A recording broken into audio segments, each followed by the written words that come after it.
The story begins with a maid asking Milady if she would like to try some dessert.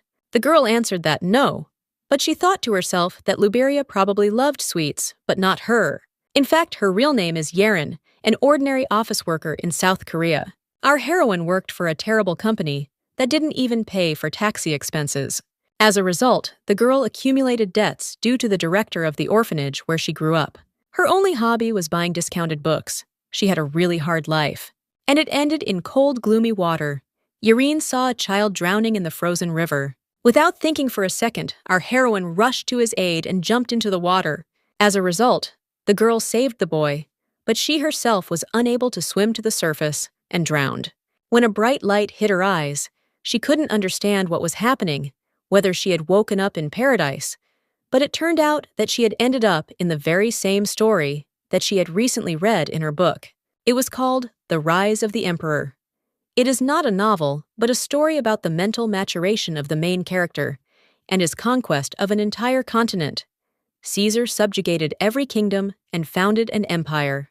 The girl thought that absolute power would give him happiness, but she was deeply mistaken. After becoming Emperor, Caesar lived his life in utter loneliness, and at the very end, he said that no matter how much you suffer, it is all meaningless. If he never found happiness, what difference does it make whether he lived his life as an emperor or as a commoner?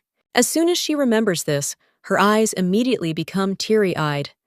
She was lucky that she moved to Luberia and not to the main character. Sol Karshan's role is to serve as a backdrop for another heroine, Armeria. Since she didn't appear in the novella, that often the details are unknown to our heroine. It took her a whole month to figure out where she ended up. You can't interfere anywhere in such a crazy novella.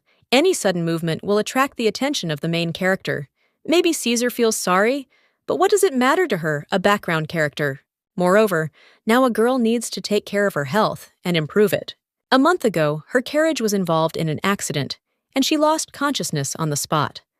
The impact was not strong, but due to the state of shock, Luberia could not wake up for a long time.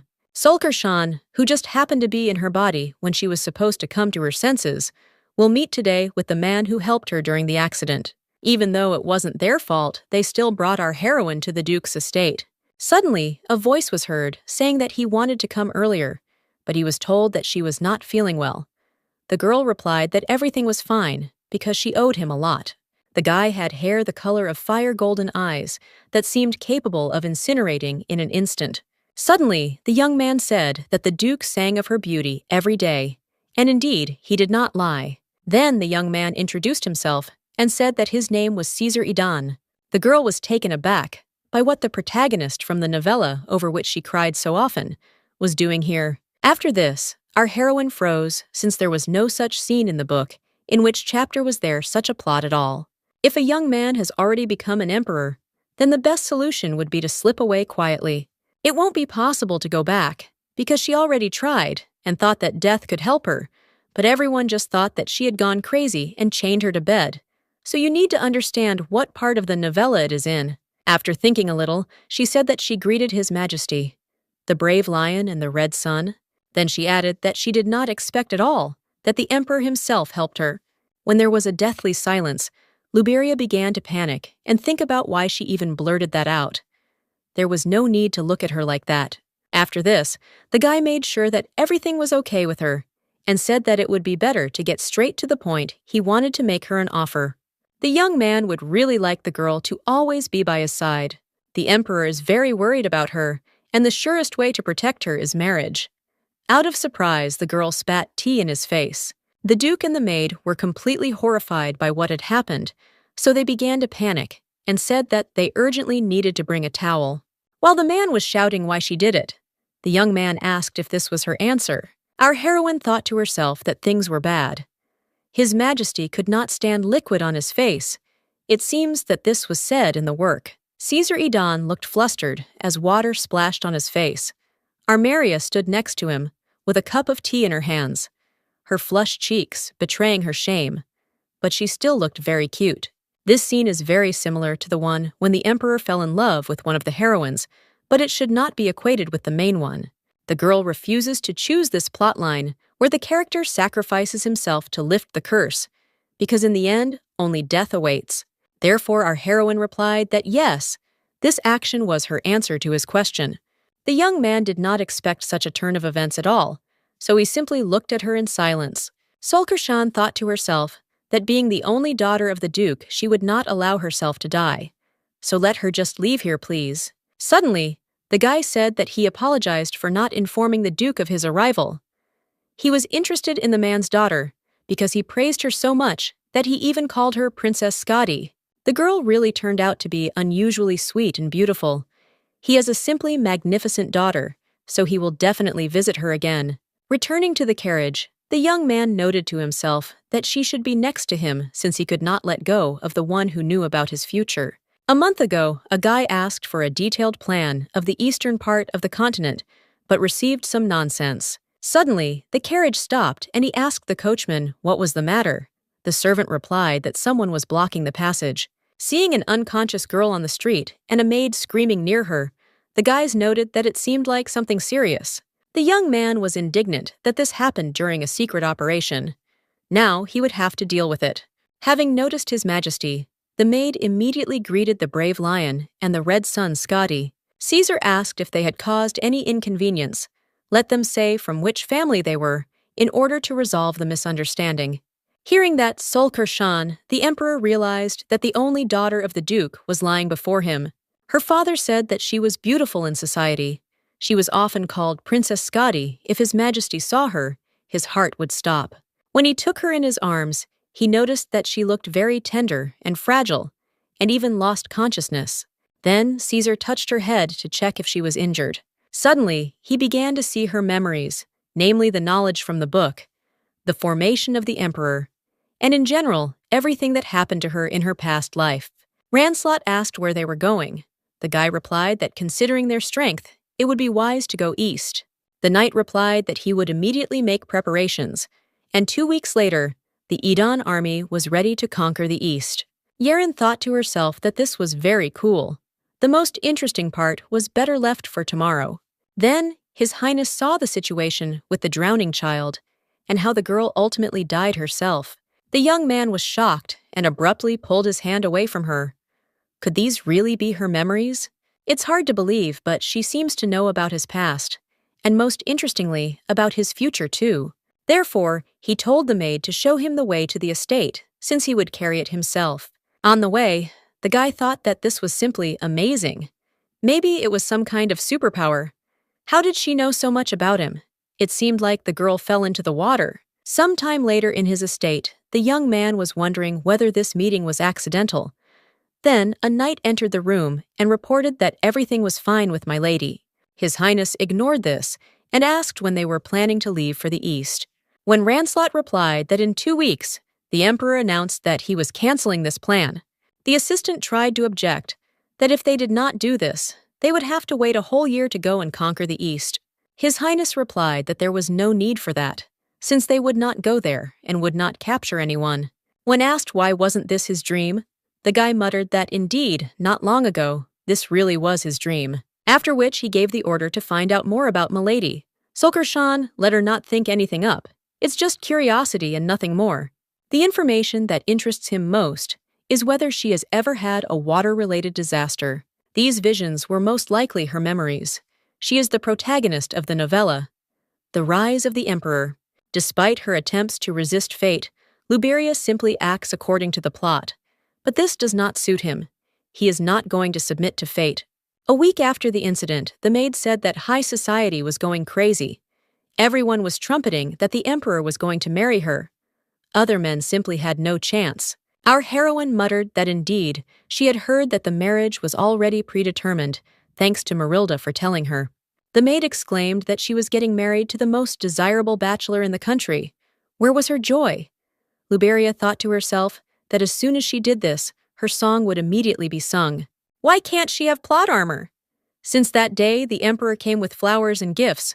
Marilda said that it was time to get up since he would come again soon. Our heroine couldn't think of anything better than to simply pretend to still be asleep. Caesar said that he must admit that she has a lot of courage.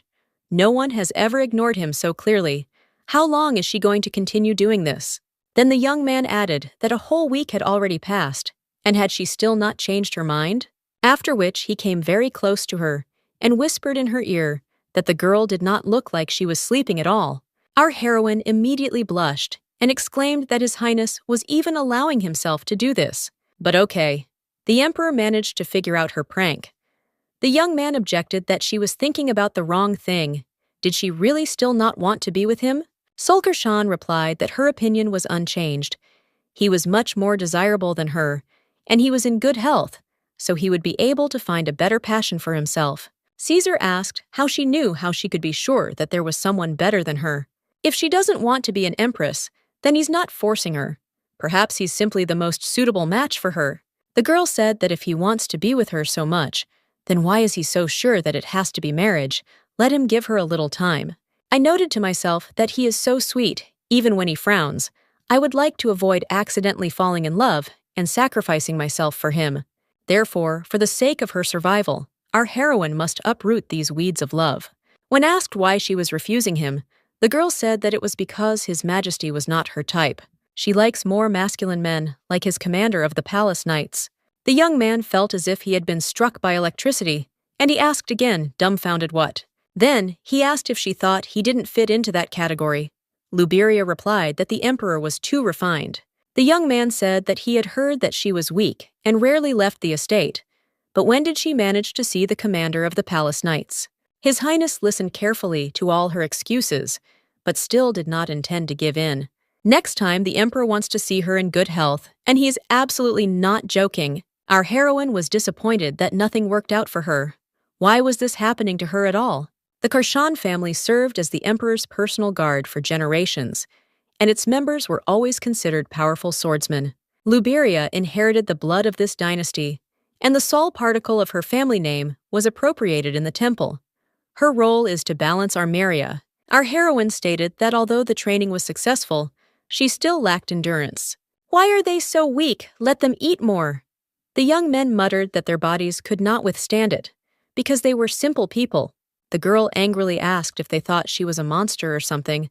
The guy replied that my lady had inherited the blood of the Karshan family, so they were no match for her. When asked if he really thought she was that strong, the young man with tears in his eyes shouted for Luberia to look around. Noticing that there was a bunch of unconscious knights lying nearby, the girl realized that she had overdone it. She couldn't control herself again, but she just wanted to wave. Her sword, superpower, is a real punishment.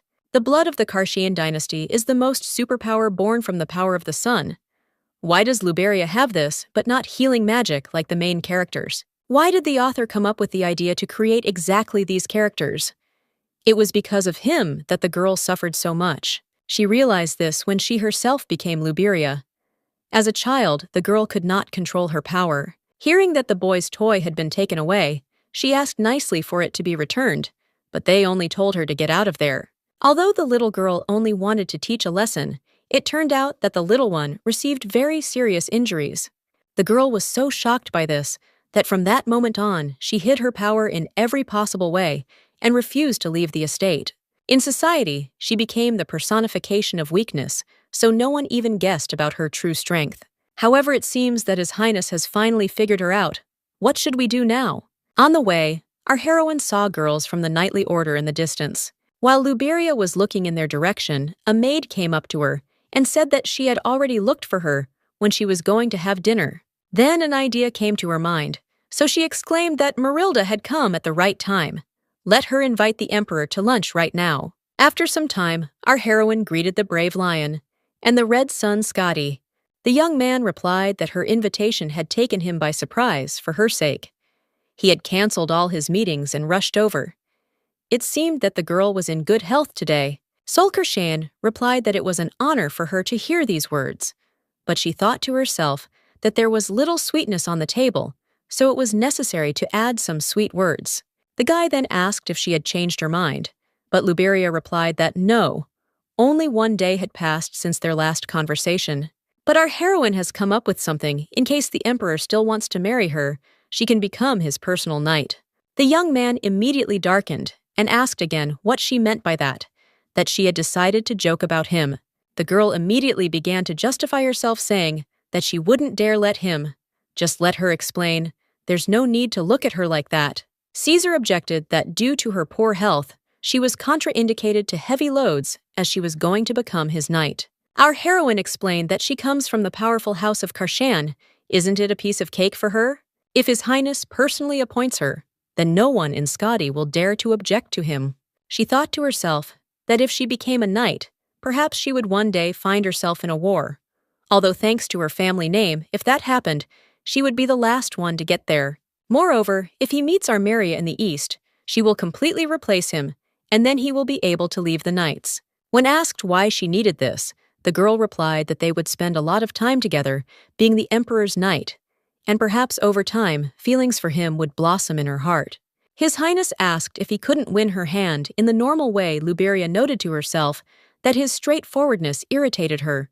Therefore, she decided to appeal to pity and said that she was weak and therefore would make a bad wife. Aiden replied that if this was her sincere desire, then he was not against knighthood. When our heroine happily asked if this was true, Caesar added that he had one condition. Then the young man stood up, approached her, and declared that she should become engaged to him. Sulkershan asked why. Because she had fulfilled his request. When she became a knight, they would spend a lot of time together anyway. His Highness replied that it was not a question. It was his desire. He was the emperor. Did he really need a special reason? After which he asked when they would set a date for the ceremony. The girl muttered that in 3 months. The young man objected that this wouldn't do. But in a week it would be perfect. Our heroine exclaimed, "But what about preparing for the engagement? Why rush so much? It's better not to rush." The young man replied that there was no need to worry. He had very good servants, so the preparations would not take much time. Luberia noted to herself that he was using his power to put pressure on her. He had outplayed her. She really wanted to hit him on the head to make him come to his senses.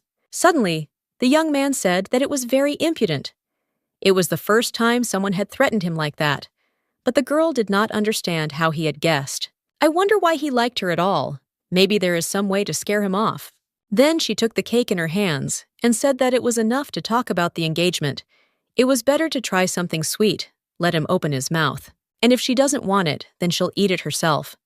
But she thought to herself that in the novella, the guy didn't like saccharine girls, let love pass, and the tomatoes wither. But suddenly, the young man said that if she liked it so much, she could eat it whole. When he watches her, he understands why everyone around him calls her charming. Just the sight of her makes him forget about his hunger. The girl did not understand what was happening, but she was not going to give up without a fight. Therefore, she replied that, since that was the case, then perhaps she would remain a charmer for a while longer. Caesar said, "What a relief it was that my lady loved sweets, because she adored them too." He hoped that in the future, their tea parties would be even more exciting.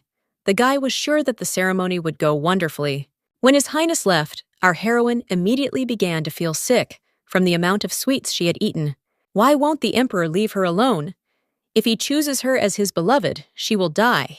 Then she burst into tears and rushed to hug the maid, who was worried about why she suddenly felt ill. After some time, the maid gave her a warm bath, which should help, and also asked the cook to prepare something light. If she is having a hard time, then my lady can always talk to her. Marilda is on her side.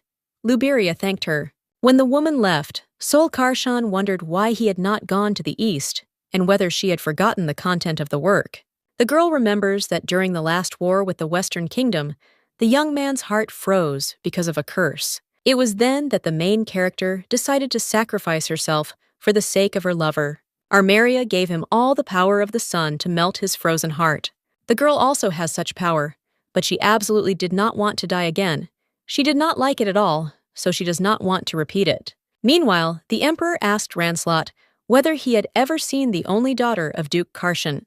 After thinking for a while, the young man replied that it was only when she lost consciousness near the carriage. That was the only time. His Highness wondered how she knew what a knight looked like. The assistant asked if she was still refusing him. He could not even imagine that someone could refuse. The Emperor Caesar said that she said that he was not her type and was not even going to think about marriage. The girl also said that she liked Rancelot. The young man was surprised how this was possible. Maybe she was just trying to find a reason to refuse him. That's why she blurted out something like that. Eden explained that she was a bit strange, didn't leave the house, avoided communication, and at the same time shamelessly talked about masculinity. The knight immediately replied that he swears that he doesn't know her. He heard that Luberia was a rather fragile lady. Did he really like her so much? The emperor replied that he thought she was pretending. The knight thought, "What's surprising? Usually if someone annoys him, he immediately breaks ties. But here he's been running after her for a month already. It is highly doubtful that it is only her unprecedented beauty that is the issue. Perhaps he simply wants to strengthen his connection with the Duke in this way, but the man is faithful to him even without this." Suddenly, Caesar declared that the knight should not come to the engagement. The guy was indignant since he was actually his personal guard. The young man replied that nothing would happen. In one day, the assistant asked if it was all because of my lady. His Highness muttered that if he already knew everything himself, then why ask? He should simply not come, and on the day of the ceremony, she will order the chef to prepare the sweetest dessert for her. The assistant said that he will make sure that they don't forget about it. The emperor noted to himself that she liked sweets and that her mouth lied every time she opened it. The guy doesn't back down only because he doesn't want to dance to the tune of fate, but her actions amaze him more and more, so he eagerly awaits the engagement ceremony. A week later, the maid said, "What a pity that everything was developing so quickly. Even the local nobility were not invited." Our heroine replied that there would be a lot of people. Anyway, the garden could not accommodate everyone. The maid exclaimed that the ducal garden should not be underestimated, after which she added that on such a day, she wanted Luberia to shine brighter than all the others. After all, it is the day of the young lady's engagement, something that may happen once in a lifetime. How could she just give it to someone? The girl told her not to cry because it was just a ceremony. She noted to herself that even if they got married, she would not leave the Duke's estate, so there was nothing to worry about.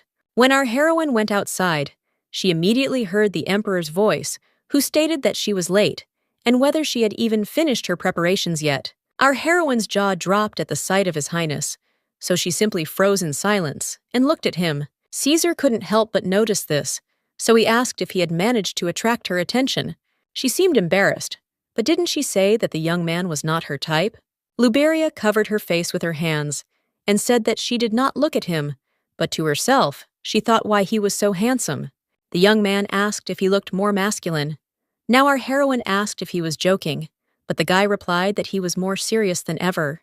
The girl snorted and said that he looked like a little animal, meaning that he still lacked a little masculinity. She thought to herself that she hoped that he was laughing at her because he liked her. It was hard to believe, but she still hoped for it. Otherwise, why would she have agreed to this engagement? The emperor asked if she was nervous. The girl replied that, of course, since she was getting married for the first time. The guy replied that he did too. Although they only need to smile and show off in front of the public, so why worry? When our heroine replied that she was not used to being the center of attention, the young man looked at her strangely, so she asked what was wrong. The emperor asked if he could take her hand. She was trembling like the last autumn leaf. It seemed that she was about to lose consciousness. Luberia jumped back and exclaimed that it was too early for them to hold hands. Caesar objected that they were actually engaged. Then he grabbed her hand anyway and said that they couldn't keep the guests waiting any longer. When they went outside, the voices of the guests began to be heard, that it seemed that he liked her, and the guys looked very good together. After this, the young man noted that she seemed to be not so nervous anymore, so she would go and chat with the guests. The girl replied that there was no need to look at her like that. Let her go wherever she wanted. Suddenly, a girl approached her and said that they hadn't seen each other for a long time. She couldn't believe that Luberia was engaged, and that she should accept her congratulations. Our heroine couldn't remember at all who she was. Maybe one of Solkershan's acquaintances. Such an open dress and a rather familiar face. The stranger continued, "Didn't they meet when they were younger? Her name is Caitlin." After hearing her name, Luberia remembered who she was. She has countless marriages to her credit. Dozens of men were left without money because of her.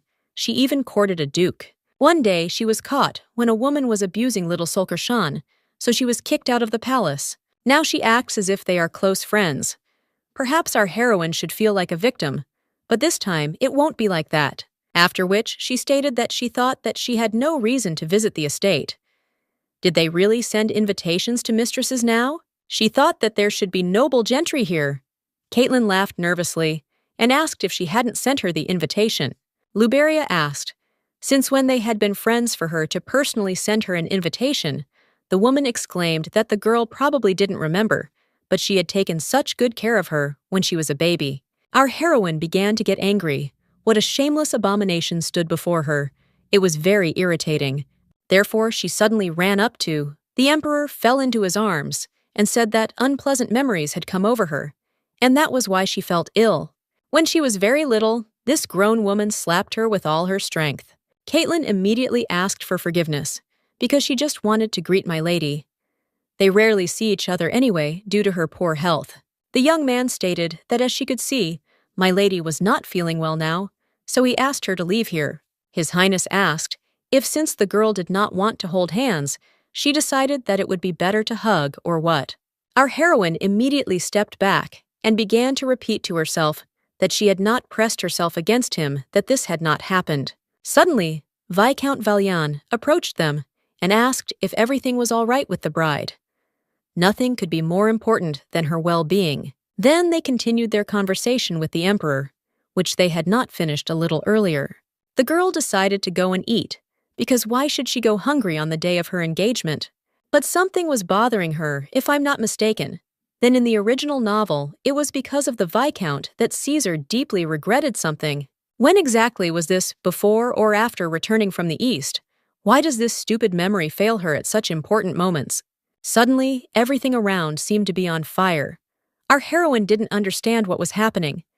Her head was just about to explode. After which I began to lose consciousness, thinking that it couldn't be, that very scene would really happen. The Viscount asked Nadel why there was so little money this month. Had he really started doing charity work? The guy muttered that they simply had few sponsors this month. The man hissed, asking why he was hearing nothing but excuses. What a fool he was that he couldn't even find sponsors. Let him not forget that it was he who appointed him director of the shelter, and did not let him die of hunger. The young man replied that this would not happen again. Valjean thought to himself that he had grandiose plans to make money. It would be better to immediately stop all financial transactions with the shelter to avoid problems. A little later, he will publish evidence of Nadel's embezzlement of sponsors' money, and will be able to blackmail him with this. And if everything burns down, then there will be no evidence left at all, so there is no point in delaying it. Is better to start tomorrow. When our heroine suddenly came to her senses, the maid exclaimed that she had finally woken up. Luberia asked why she was in bed. What was with the ceremony anyway? Marilda replied that it had already ended a long time ago.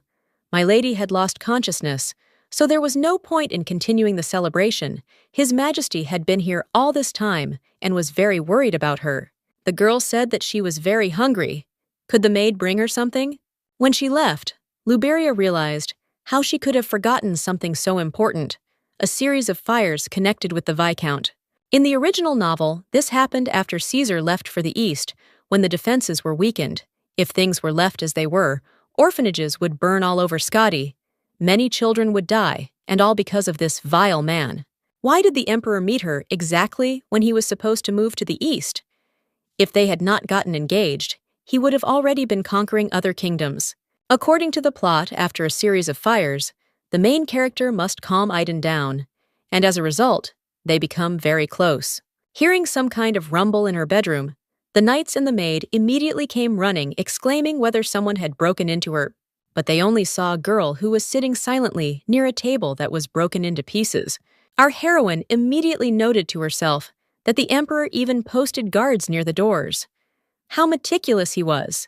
Marilda brought her something to eat and said that if necessary, she could stay with her, but Luberia replied that it was not worth it. When leaving, the maid said that if she needed anything, she should call her right away. Solkershan decided not to change history, but she cannot stand aside knowing how many deaths it will bring. The girl will go to the shelter and see what can be done. May God, at least this time, allow her to live a normal life. People were shouting that the fire was spreading. How could they save the children locked there? Luberia saw a woman telling the Viscount to go home and rest. His help to the children was invaluable.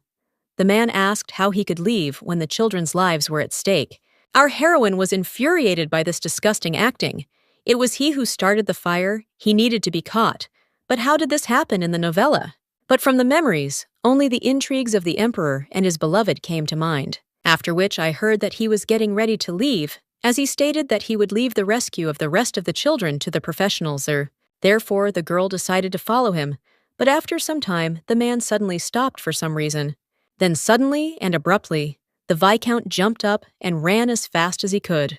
Solkershan knew that it would be exactly like this, so she persuaded herself not to run out of steam so quickly.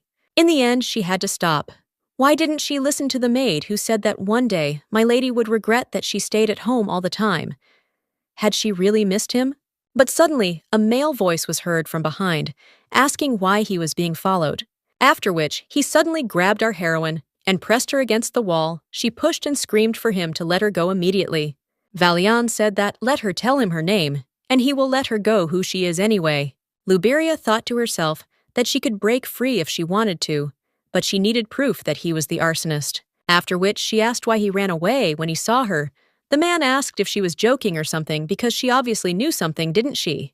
The man doesn't know where she got the information from, but she didn't come all this way for nothing. The Viscount hopes that he will not disappoint her because he will send her to hell along with those children. Our heroine thought to herself, has he really gone completely crazy? Is this really a real dagger?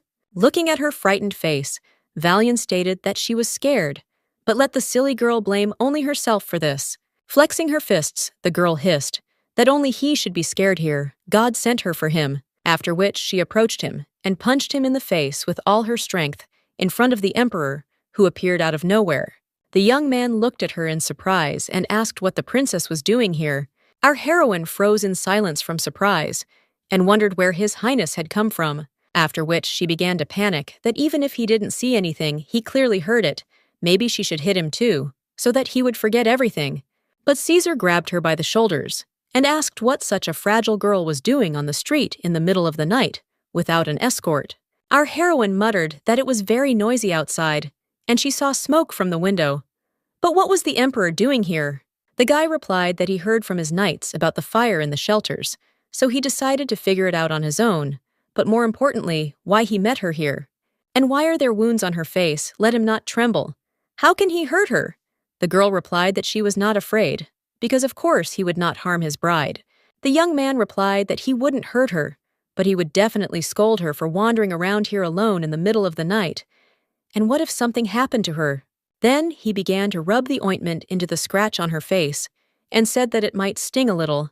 The girl noted to herself that he was so good and said that she would not go out alone next time. But it was very unexpected for her to hear words of concern about such trifles from the future tyrant. Then the emperor looked at the beaten Viscount and asked who he was, as he seemed familiar. Luberia completely forgot about it and exclaimed that she was just passing by, and Valian was already lying there unconscious what happened to him. Noticing the young man's distrustful look, Solkershan realized that he didn't believe her. She herself wouldn't have believed such nonsense. The guy replied that it was too late, so he wouldn't ask any unnecessary questions, after which he threw his coat over her and said that it was chilly outside. Our heroine muttered, "Thank you very much," and added that she was going home. After moving some distance, Luberia wondered why he was following her. When she turned sharply towards him, Aiden asked if she was going to go home alone. My lady replied that she was going to. Since she had gone out alone, she should return alone. The young man asked if he should not accompany her. The girl replied that because of the fire, everyone had gone out into the street, so there was no need for that, and she would walk along the crowded streets. The emperor replied that since she insisted so much, then okay. Our heroine exclaimed that she would be so careful that no one would catch her. On the way, Solkarshian thought about how she had been in such a hurry to at least influence something, but she had been unable to save the children from the fire, or reveal the true arsonist. If only she had thought a little better, because surely a lot of children died in this fire. She is very sorry that she could not help them. Let them forgive her for not coping. Meanwhile, the emperor brought in a man and told the knight that although he looked unpresentable, he was exactly the one he thought of. It was the Viscount who started all these fires. The knight asked, who painted his face like that? He then said that he had followed Nadel and found out that he was in collusion with Valian, and it seemed that the arson had been committed by him on his orders. They managed to evacuate the children, so no one was hurt, although they were unable to prevent the arson, but they were able to stop the spread of the fire. His Highness replied that it was a fine piece of work, and the boy asked how he had managed to recognize them as accomplices. They must have had an unshakable reputation in his eyes. Who would have thought that the Viscount was capable of such a thing? The young man thought for a moment and replied that he was just lucky. In fact, when Luberia lost consciousness at the engagement ceremony, he saw her memories again. Meeting Valian and Nadel Arson of the shelter. The guy doesn't know how he got access to her memories, but now he's sure that she knows the plot. If everything had gone according to plan, the Emperor would not have been able to learn in time about the impending catastrophe. Having captured the East, he would have sat on a bloody throne, unable to forgive himself. Caesar is grateful to his lady for opening his eyes. Then he told the knight to move towards the city, where he should find my lady, and secretly ensure that she got home safely. Also, let him bring guards here, so that they can send the Viscount to prison. I thought to myself that the temple clearly had a reason to change the family name Luberia. The young man did not expect that she seemed so strong. He saw everything, including the moment of impact. Besides, she has no sense of self-preservation at all. Did she really want to solve this alone? She really surprised him, dressed in rags. She made up some kind of story. He will impatiently wait for the girl to reveal another of her secret sides to him. The next day, our heroine noted that her back hurt so much, as if she had been carrying bricks running around and fighting with some guy the day before, so it's not surprising. A maid immediately looked in on her and asked if she knew what had happened last night. It would be better for her to stay in the estate for the time being. The Viscount was embezzling sponsorship money, and Nadel was also involved in his scheme. Last night, they committed arson to get rid of the accounting department, but they didn't have time to escape as they were captured and taken to prison. Our heroine exclaimed that she simply couldn't believe it, but she wondered to herself whether they had really been caught. When the maid muttered that she had a strange reaction, the girl exclaimed that he was a real nasty thing, a toilet duck because of the Viscount innocent children died. Marilda replied that she could make her happy. The children were not harmed. She heard that everyone was saved. It seems that His Majesty was seen near one of the shelters. Could it all be thanks to him? Solkarshan was surprised, but very happy, because it was simply a miracle that no one was hurt, there were no deaths, and Caesar would no longer have to suffer from guilt. Then the maid remembered that the Emperor wanted to discuss with her the promise he had given to him, so he called her to his palace. On the way in the carriage, Marilda exclaimed that she would be visiting the royal palace for the first time in her life, and she wondered what flowers grew in their garden, and also what the royal knights looked like. Luberia sighed heavily, and noted to herself that she seemed delighted, but the thought that she had to go there was driving her crazy. Noticing how she sighed heavily, the maid asked what was wrong. They are going to their dear and beloved emperor, and the fact that he is also my lady's fiancé brings them into complete delight.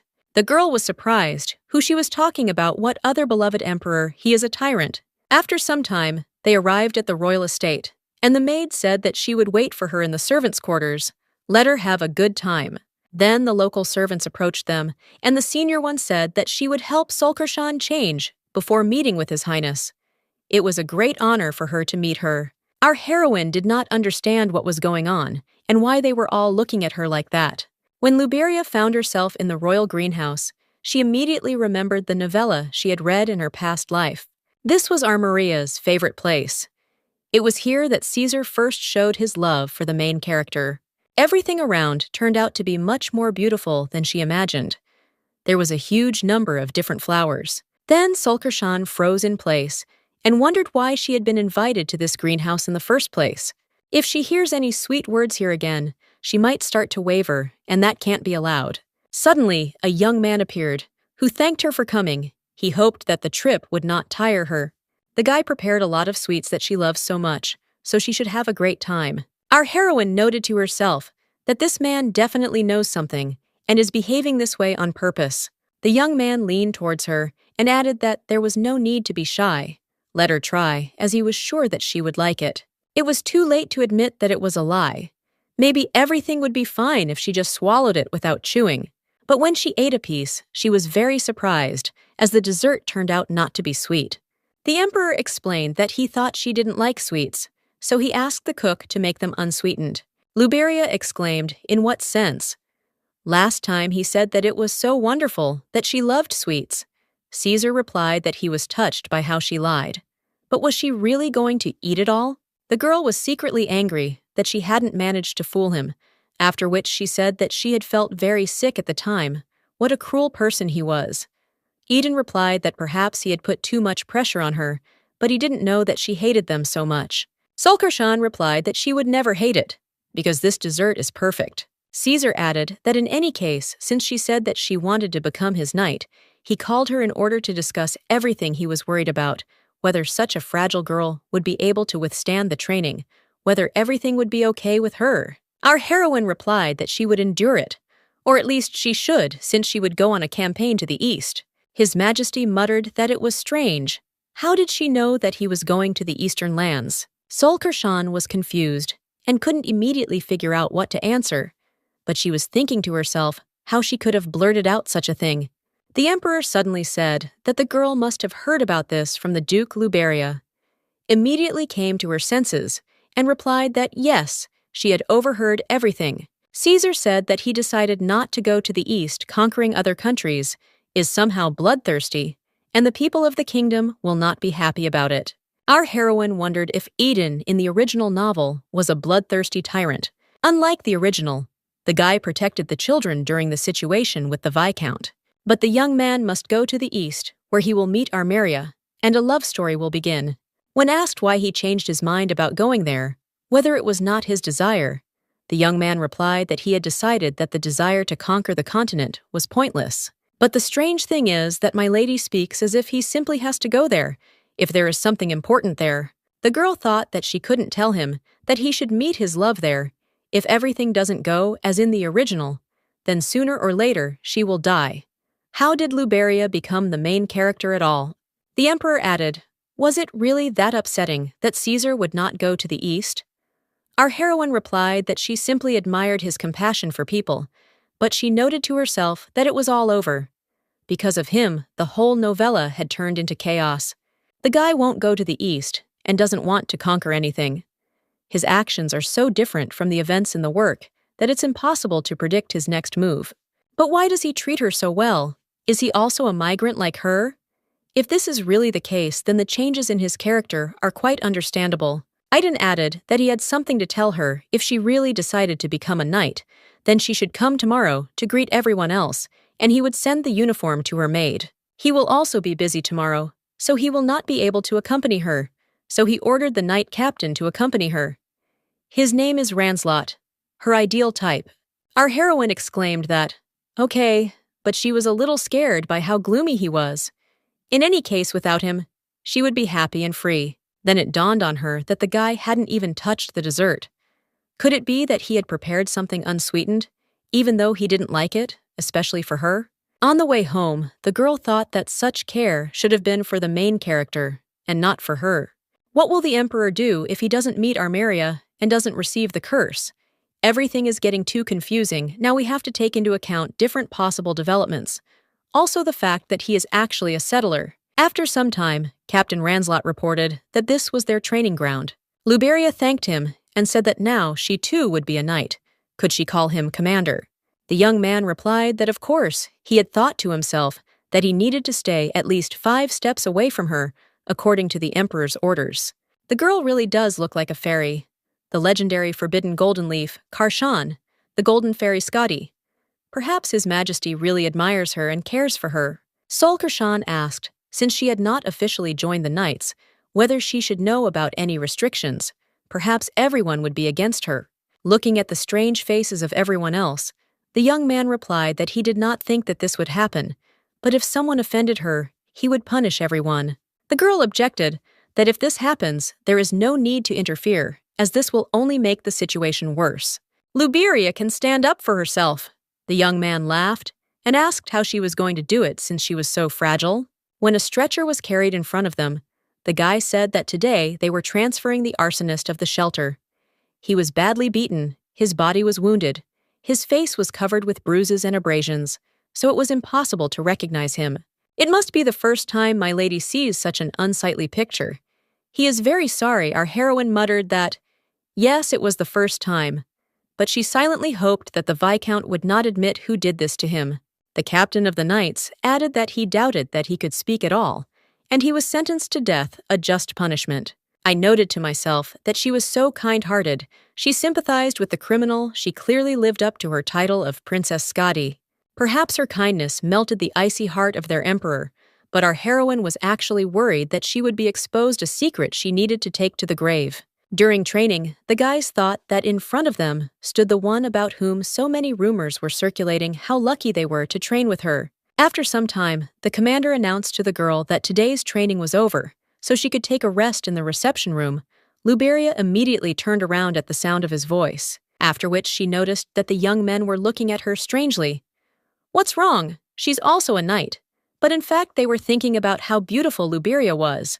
Then our heroine exclaimed that, thank you, next time she will train carefully with them. On the way, Solkershan thought that her worries were in vain. Although they were behaving a little strangely, everything was fine. Suddenly, a female voice was heard, asking if the knights were resting here. How about going somewhere else? Our heroine was indignant. Who is she anyway, and what does she think she is? Is she jealous of the palace, or what? Therefore, she replied that the commander said that she could rest here, and that he should forgive her for the inconvenience. The stranger said that she must be Lady Karshan, but did not recognize her at first. After which she introduced herself and said that her name was Cindy. She was from the Varshan house. When she said her name, Luberia remembered who she was. One of the ballroom upstarts sticking her nose into other people's business. In the story, she was disgraced at the ball of one of the heroines. But what does she care about her at all? Or do vile ladies hold their fan equally towards everyone? When asked why she was wearing a uniform, our heroine replied that from today, she had joined the Order of Knights who guard His Majesty. Cindy asked if they weren't engaged, why the bride was working as a knight for the emperor. Luberia hissed that he wanted it that way. The girl muttered that it was interesting she rarely left the palace, and now she suddenly became a knight. How did she even meet Caesar? From her reaction, Solkershan realized that this was pure envy, which she did not even try to hide. Apparently, the girl decided that our heroine had entered her territory, and did she really want to engage in a duel? Varshan asked if this was somehow connected with the recent incident when she lost consciousness. Although the carriages did not collide, there was a decent amount of noise. Whether the girl knew that His Majesty should not have married her, Milady took someone else's place. Isn't she ashamed at all? Luberia thought to herself.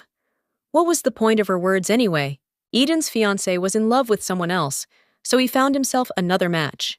When Solkershan replied that the engagement was broken off because neither partner wanted to get married, Cindy asked how else she was going to justify herself. Our heroine realized that there was no point in standing on ceremony with her and asked what relation her decisions had directly to her, or whether she also wanted to take this place. It seems that Varshan is simply trying to extract some information from her. The interlocutor was indignant that this was too much. She would not tolerate this. How do such vulgar girls get along in the palace? Luberia waved her hand at her and replied that yes, she was vulgar and was going to rest, so there was no need to disturb her. Cindy screamed that she just wanted to give her advice because she is older and more experienced, and Solkershan hasn't even debuted yet. Our heroine replied that as for her debut in society, she would soon see everything for herself. The lady could wait impatiently. The girl was furious. How dare she insult a noble lady? Luberia will still regret it. The aristocrats immediately began gossiping about everything that had happened. Our heroine noted that they were already spreading rumors behind her back, and she heard everything. After which, I decided to simply ignore them, pretend they weren't there, and go about my business. The girl didn't do anything wrong at all, so there is no reason to hide or avoid them. Suddenly, while no one was looking, Cindy slapped herself and blamed our heroine for everything. When everyone stared at Luberia with withering glances, she noted to herself that this was a very strange feeling. At the moment when Varshan was screaming, "How could a girl do such a thing?" the emperor and some other people entered the room. One of the men turned out to be her father, who immediately became horrified and asked what was wrong with her face. When Cindy blatantly lied in his ear about what had happened, he asked if Lady Karshan had anything she wanted to say. Our heroine didn't understand what was happening. Had they all decided to set her up? When she tried to say that they had got it all wrong, the man exclaimed, "I mean, let him just look at his daughter's face. This child has her whole life ahead of her, and now her face looks like this. What is she going to do about it?" Suddenly, the Duke appeared, who immediately asked our heroine what was going on. He decided to check what all the fuss was about, and saw that she had turned pale. Was she really feeling unwell again? The girl looked at him in bewilderment, and muttered that everything seemed to be fine.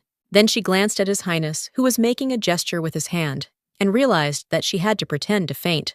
She was very ashamed that she had to act out a drama in front of everyone, but what could she do?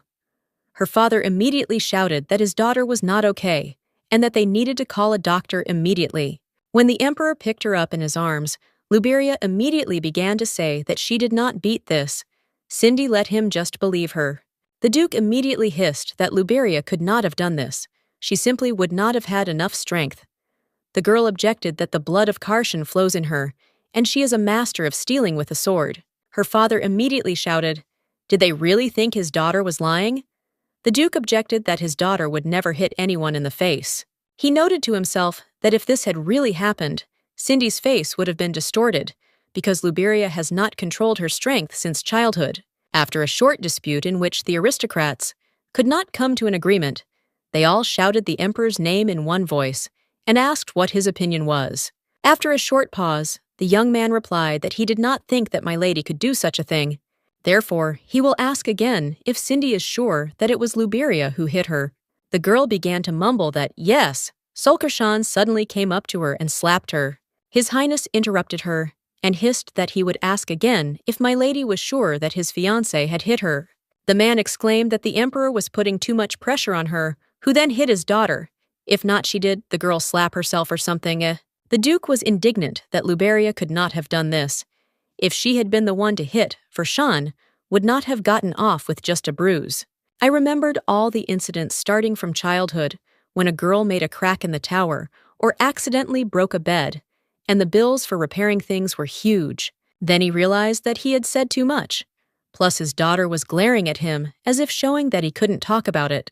Caesar looked at all this and said that first it was necessary to escort Milady to her chambers, since she was not feeling well, and they would discuss the details of this matter later. On the way, our heroine asked if His Majesty had planned everything in advance. The young man replied that Luberia had understood all his signals completely correctly. In general, few people are capable of understanding him like that.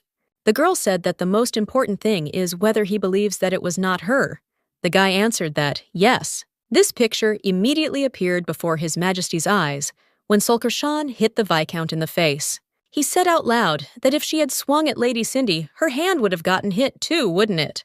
After which, he asked why she had such an expression on her face, whether she was surprised that he took the side of his fiancé. Luberia was surprised to herself that he trusted her, after which she began to wave her arms and legs so that he would let her go since she could walk on her own.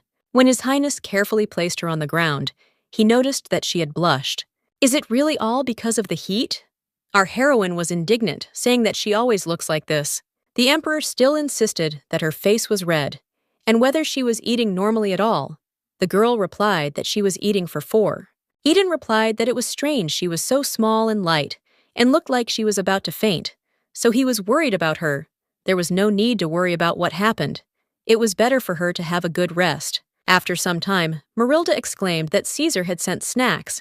They were so delicious, weren't they? Luberia thought to herself that she couldn't always tell whether he was doing it because he was in a good mood or a bad one. The maid announced that Della's night was approaching an event where the most beautiful and noble women are chosen. As Della, would she participate? This is a competition that takes place in 4 kingdoms, Skadi, Saran, Kalosh, and Severo. The goal of the tests is to leave only one candidate among all the women for the role of Della. In the spring, by the way, they do the same thing, but with men in winter is the time of beautiful girls. You could say that it is a combination of the Olympic Games entrance exams and beauty contests. Perhaps this would be interesting to the real Luberia, but certainly not to our heroine. Suddenly, the Duke entered the bedroom and declared that he could not tell her about this yesterday because she was very tired. So let her listen to him now. While the girl was thinking about the strange feeling of anxiety that had appeared in her, her father announced that she would be taking part in Della's night. A little earlier at the meeting, a man shouted that his daughter was an amazing gentle girl.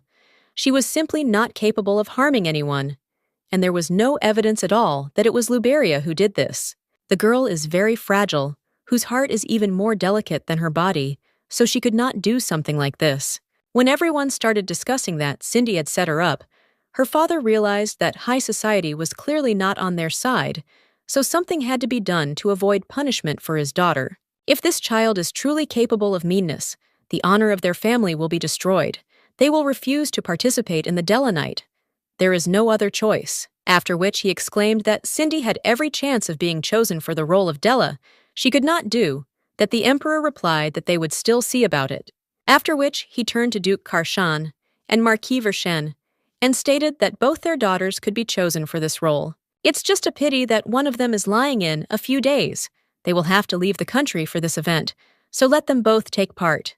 The men were so taken aback by the information they heard that they didn't even know what to answer. Caesar continued that they surely know that being chosen for the role of Della is an unattainable dream for many. It is tantamount to recognition of talents, beauty, and intelligence by the entire high society without exception. Then they will find out which of them is lying. Until that moment, the punishment will be postponed. This is much better than disgracing the honor of their nation by the lack of candidates. The Duke noted to himself that this was a good method. Everyone would show what they were truly capable of without embellishment. The Emperor added that if anyone had any objections, they should speak up now, and he also forgot to add that he would attend this event personally. After hearing all this, our heroine became furious because the Emperor, as always, was in his element. After which she asked her father where this night would take place this year. When the man said that in Sarana, in the east, the girl pressed her finger on the table so hard that it cracked. I noted to myself that this is the homeland of the main character. Apparently, even if the plotline deviates, there is still the possibility of turning back onto the right path.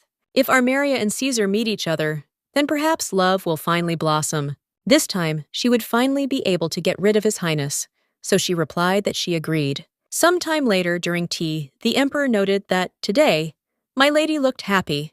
The girl replied that of course she was going to Della's night. She thought to herself that she would finally be able to organize a meeting of the main characters, and added that it was every girl's dream to become Della.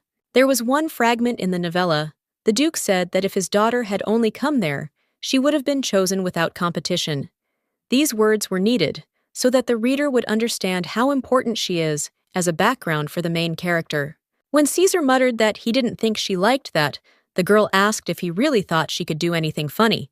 When asked who Luberia took him for, the girl replied that she took him for the Emperor, of course, and the guy replied that sometimes she forgets what it means to be His Highness. Luberia exclaimed that not at all. If the knight's behavior seemed inappropriate to him, then he could punish her.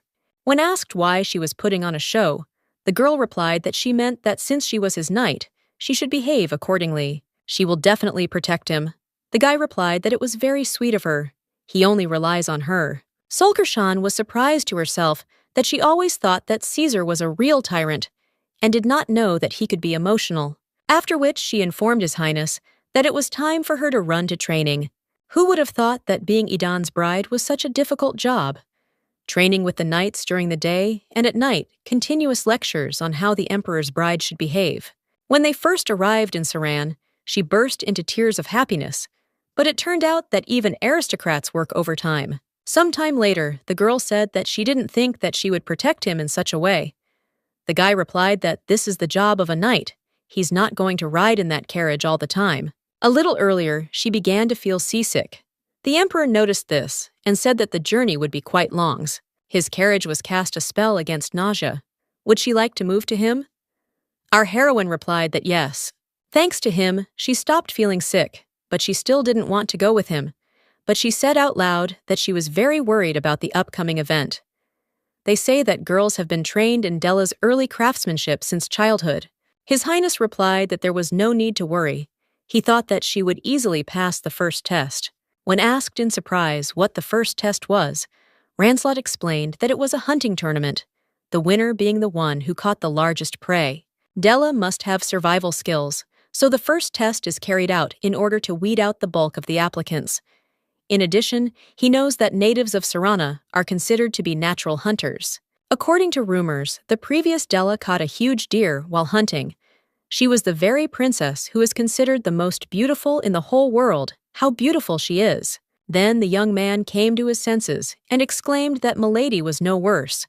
Our heroine replied that she was not offended, but noted to herself that it was quite logical that Armiria was beautiful.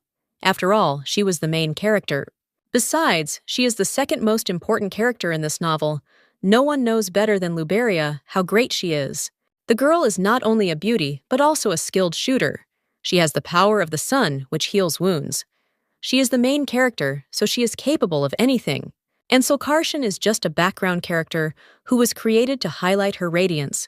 She was endowed only with a non-trivial appearance, and that's all that was supposed to attract the reader to her. Of course, if we don't take into account the demonstration of her father's character, after the publication of the novella Armiria began to be called Another Mary Sue, and the author was dubbed Munchkin.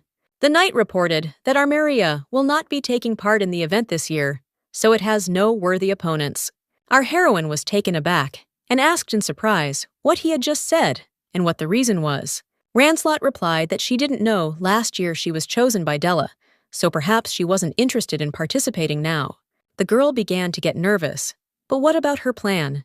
She wanted Caesar to meet her, after which she muttered that it turns out that they will not see each other.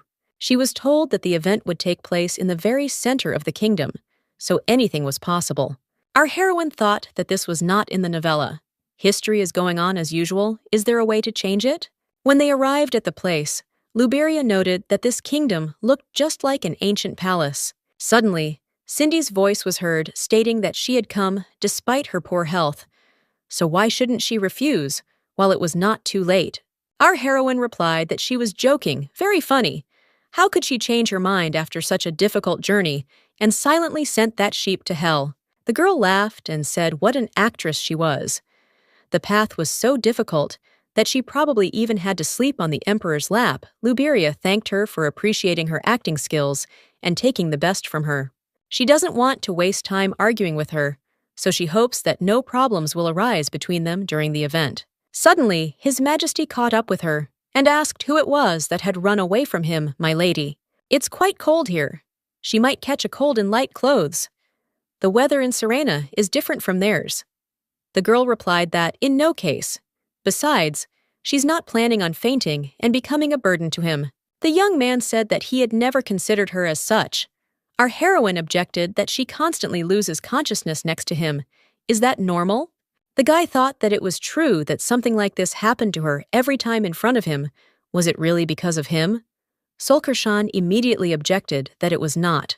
Then she began to think what to answer him.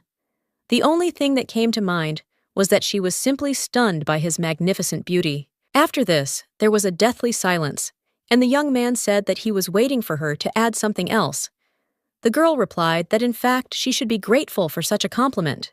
Then the emperor threw his cloak over her and said that he thought she was right, so he would remember her words. When asked if he was mocking her again, Caesar replied that of course he was not, after which the young man added that she was dressed too lightly, so it would be a little warmer for her, but she should not dress so lightly, otherwise she would get sick. Our heroine thought to herself that he was so caring, but it was okay. As soon as he met Armiria, he would immediately switch to hurry. Meanwhile, the princess was informed that dinner would soon begin. Was she ready to change clothes? The girl asked if the ruler of Skadi personally attended the event this time. When the maid said that he had arrived accompanied by his bride, the princess asked her name. Hearing that Lady Luberia Sulkarshan is known in other countries as the Golden Fairy or Princess Skadi, the girl muttered that she was interested in her. After some time in the dining room, our heroine was thinking about what to eat when Cindy suddenly appeared and told her not to get underfoot. She couldn't even imagine that empresses could be so empty-headed. How could she not worry about the honor of Skadi? Luberia told her not to poke her nose into other people's affairs. It was good that she wasn't sitting next to Caesar, but instead she had to sit next to this girl, both candidates for the role of Della, and had to sit next to each other. She was disgusted by her oaths. Suddenly, a male voice was heard declaring that the foreigners who had come to glorify their country and the nobility of humanity were welcome to Saran, and that the dragon would bless them all. Saran is the homeland of the main character, located in the east of the continent. The locals have served the dragon since ancient times. Legend has it that the descendants of this dragon now guard the kingdom. On these lands, they continue to honor the traditions of their ancestors. This is a rather important point, which occupies a significant part of the original. Solkershan shook her head in different directions, but could not find Armeria. Then the king was whispered something in his ear, and he said that he had to introduce someone. They say that the Princess of Armeria, last year's Della, will attend the event as a sign of support for its participants. Our heroine was glad that in the end, the emperor and the main character would finally meet. Just like in the story, they will meet, and His Majesty will fall in love with her at first sight. The girl said that although she was late, she was glad to see him. Her name was Armeria Vita Chelan, and she was the princess of Saranat. Luberia noted to herself that this was how they were supposed to meet.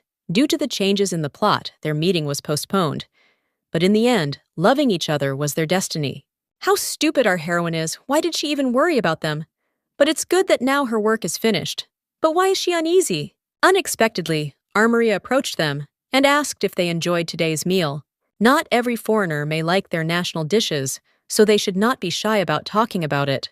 Our heroine replied that everything was fine. She was truly delighted with the hospitality. The holiday was magnificent, not only visually, but also gastronomically. Cindy immediately joined the conversation and exclaimed that they had prepared everything with such care, simply 1,000 thanks. The princess noted that the lady was so funny, it seemed that they were very similar, while Luberia incinerated her with her gaze. Chelan added that she became a Della last year, only thanks to their generosity, so she will do her best to justify the value of this status.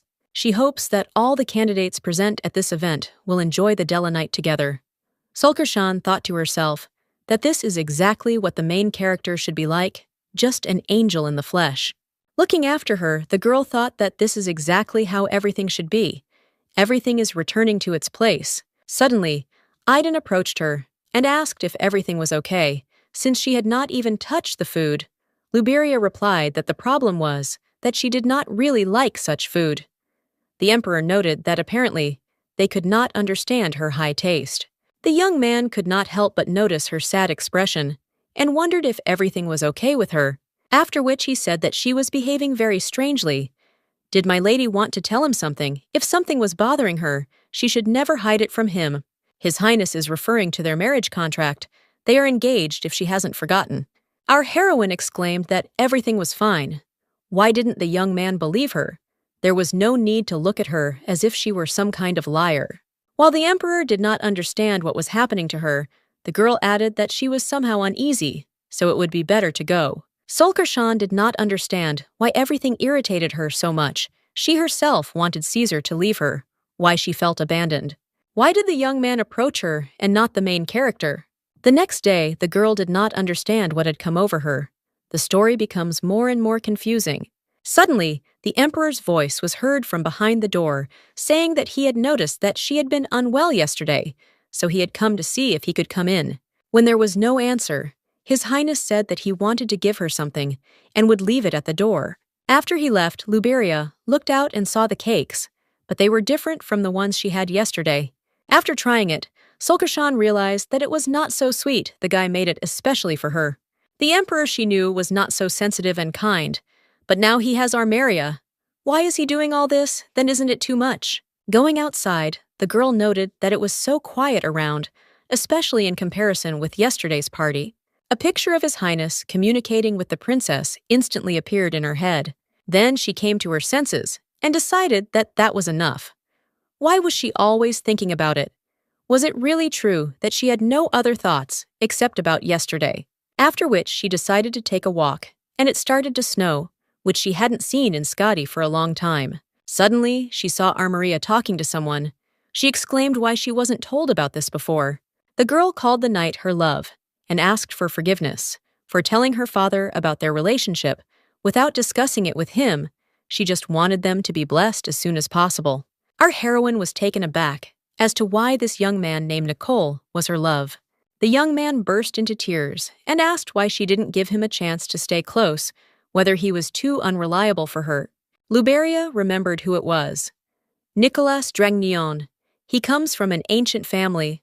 all of them descendants of dragons that protect Saran. In the plot, he played the role of a secondary character. The guy always loved the princess, but when she fell in love with Caesar, he swore allegiance to the emperor and protected their common well-being. There is clearly something wrong here. Why did the plot become completely different? In the book, Nicholas never confessed his feelings to Armaria, but was left alone with unrequited love. While our heroine was thinking about what was going on, the emperor's voice rang out in her ear, which scared the hell out of her. When she screamed hysterically, the young people of course paid attention to it. The girl approached His Highness, who was standing alone, and was surprised how he ended up there. Our heroine didn't know what to do, so she simply mechanically hid in a snowdrift. When the princess asked what he was doing there, Luberia immediately pulled his leg so that he wouldn't blurt out anything unnecessary.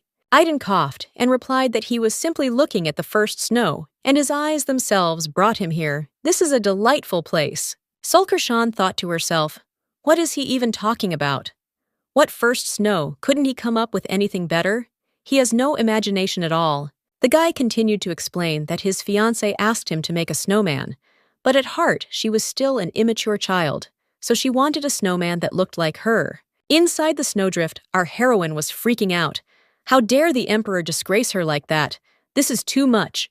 The princess noted that he was very romantic, but the knight immediately said that it was time for them to go. After they left, His Highness immediately pulled Luberia out of the snow, who was screaming what he was doing. Let him go! When the young man said that he had not heard words of gratitude from her for helping him disguise himself, since he had extended his hand to her, even when she had brazenly avoided him, the girl exclaimed, "Why is he starting all this?" After which, Aiden let go of her hands. Having fallen to the ground, our heroine thought to herself that the emperor had definitely done this on purpose. She was sure of it. After which she screamed, "Why did he throw her like that? Who treats his lady like that?" The young man asked if she hadn't recently told him to let her go, to just kindly allow her to land on the soft snow. Sulkershan came to her senses and replied that, "Okay, thanks anyway for covering for her." Caesar replied that it wasn't worth it. Then the young man added that he would take her to the palace since she was probably wet. On the way, the girl thought that, when she heard their conversation, it seemed to her that there was something between them if Armaria was busy. Where should she put Edain? Suddenly, her head began to spin again due to the flood of memories. The emperor stopped the rampage of Nicholas and accepted him into his ranks. But what was Caesar then? The young man asked loudly whether this was his true nature. A being like him could hardly understand human speech before Dragneon. Let him calm down and look at himself. Does he really think that the princess would want this? When a magical glow appeared around the huge creature, Caesar stated that his powers had awakened. There was such a powerful energy field around him that His Highness was suddenly thrown aside by a wave. Looking at him, the emperor muttered that even being a half-breed, he was still a dragon. After she remembered how Nicholas had gone wild then, and Idan had calmed him down, she immediately came to her senses. It was because Armaria drank poison. Seeing her unconscious, Dragneon fell into a violent rage and turned into a dragon, risking his life. The emperor stopped him on the brink of his own death.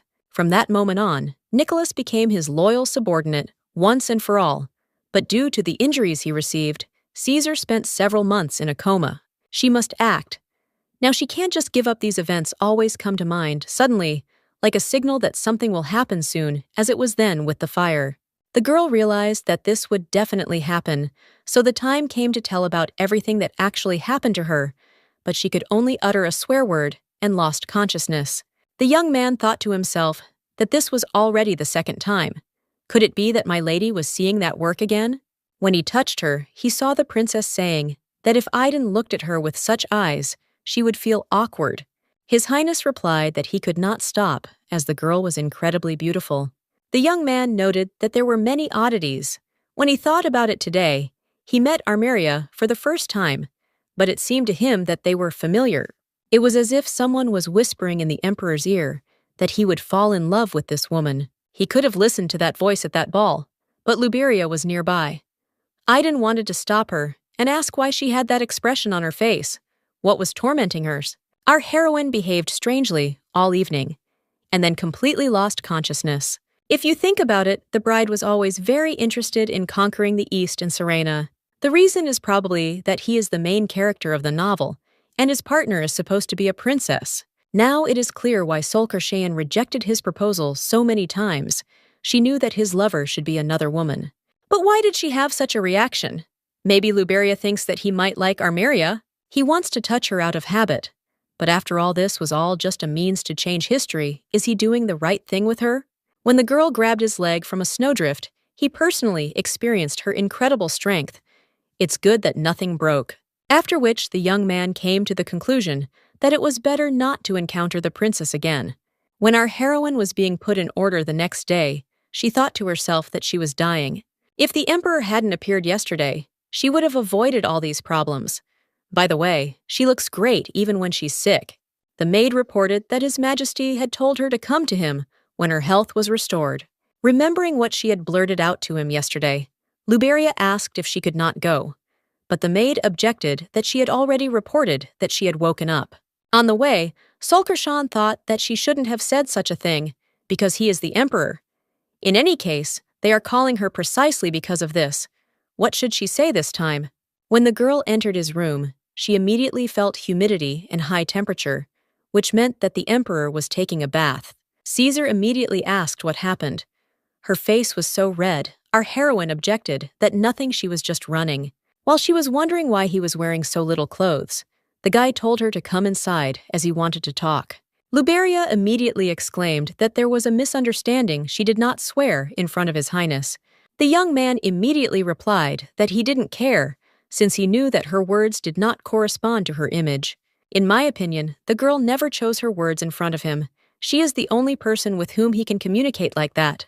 Our heroine noted to herself that again such a statement, as if words meant nothing. His Highness added that it was just a misunderstanding. His wish had not changed. He wanted her to stay by his side, so there was no need to worry. The girl got angry and screamed, "Does Caesar really think that all people will love the emperor? He is not the main character of the novel." Then she came to her senses and thought that she had said everything she thought again. But Aiden's reaction was somehow strange. After which, the young man said that tomorrow there would be a hunting tournament he had never heard of. Her skills was everything ready. Our heroine muttered that she wasn't sure everything would go well, but she would try. She noted to herself that, to be honest, she doesn't need anything except defeating Cindy Bigloot ensures high scores. Maybe it's worth catching the bear. Eden reported that she heard that whoever shows good results in the tournament will be invited to Princess Serana's tea party. Luberia noted that this is an opportunity to talk to the main character. If everything goes well, then they will find evidence of the upcoming incident. This is not to be missed.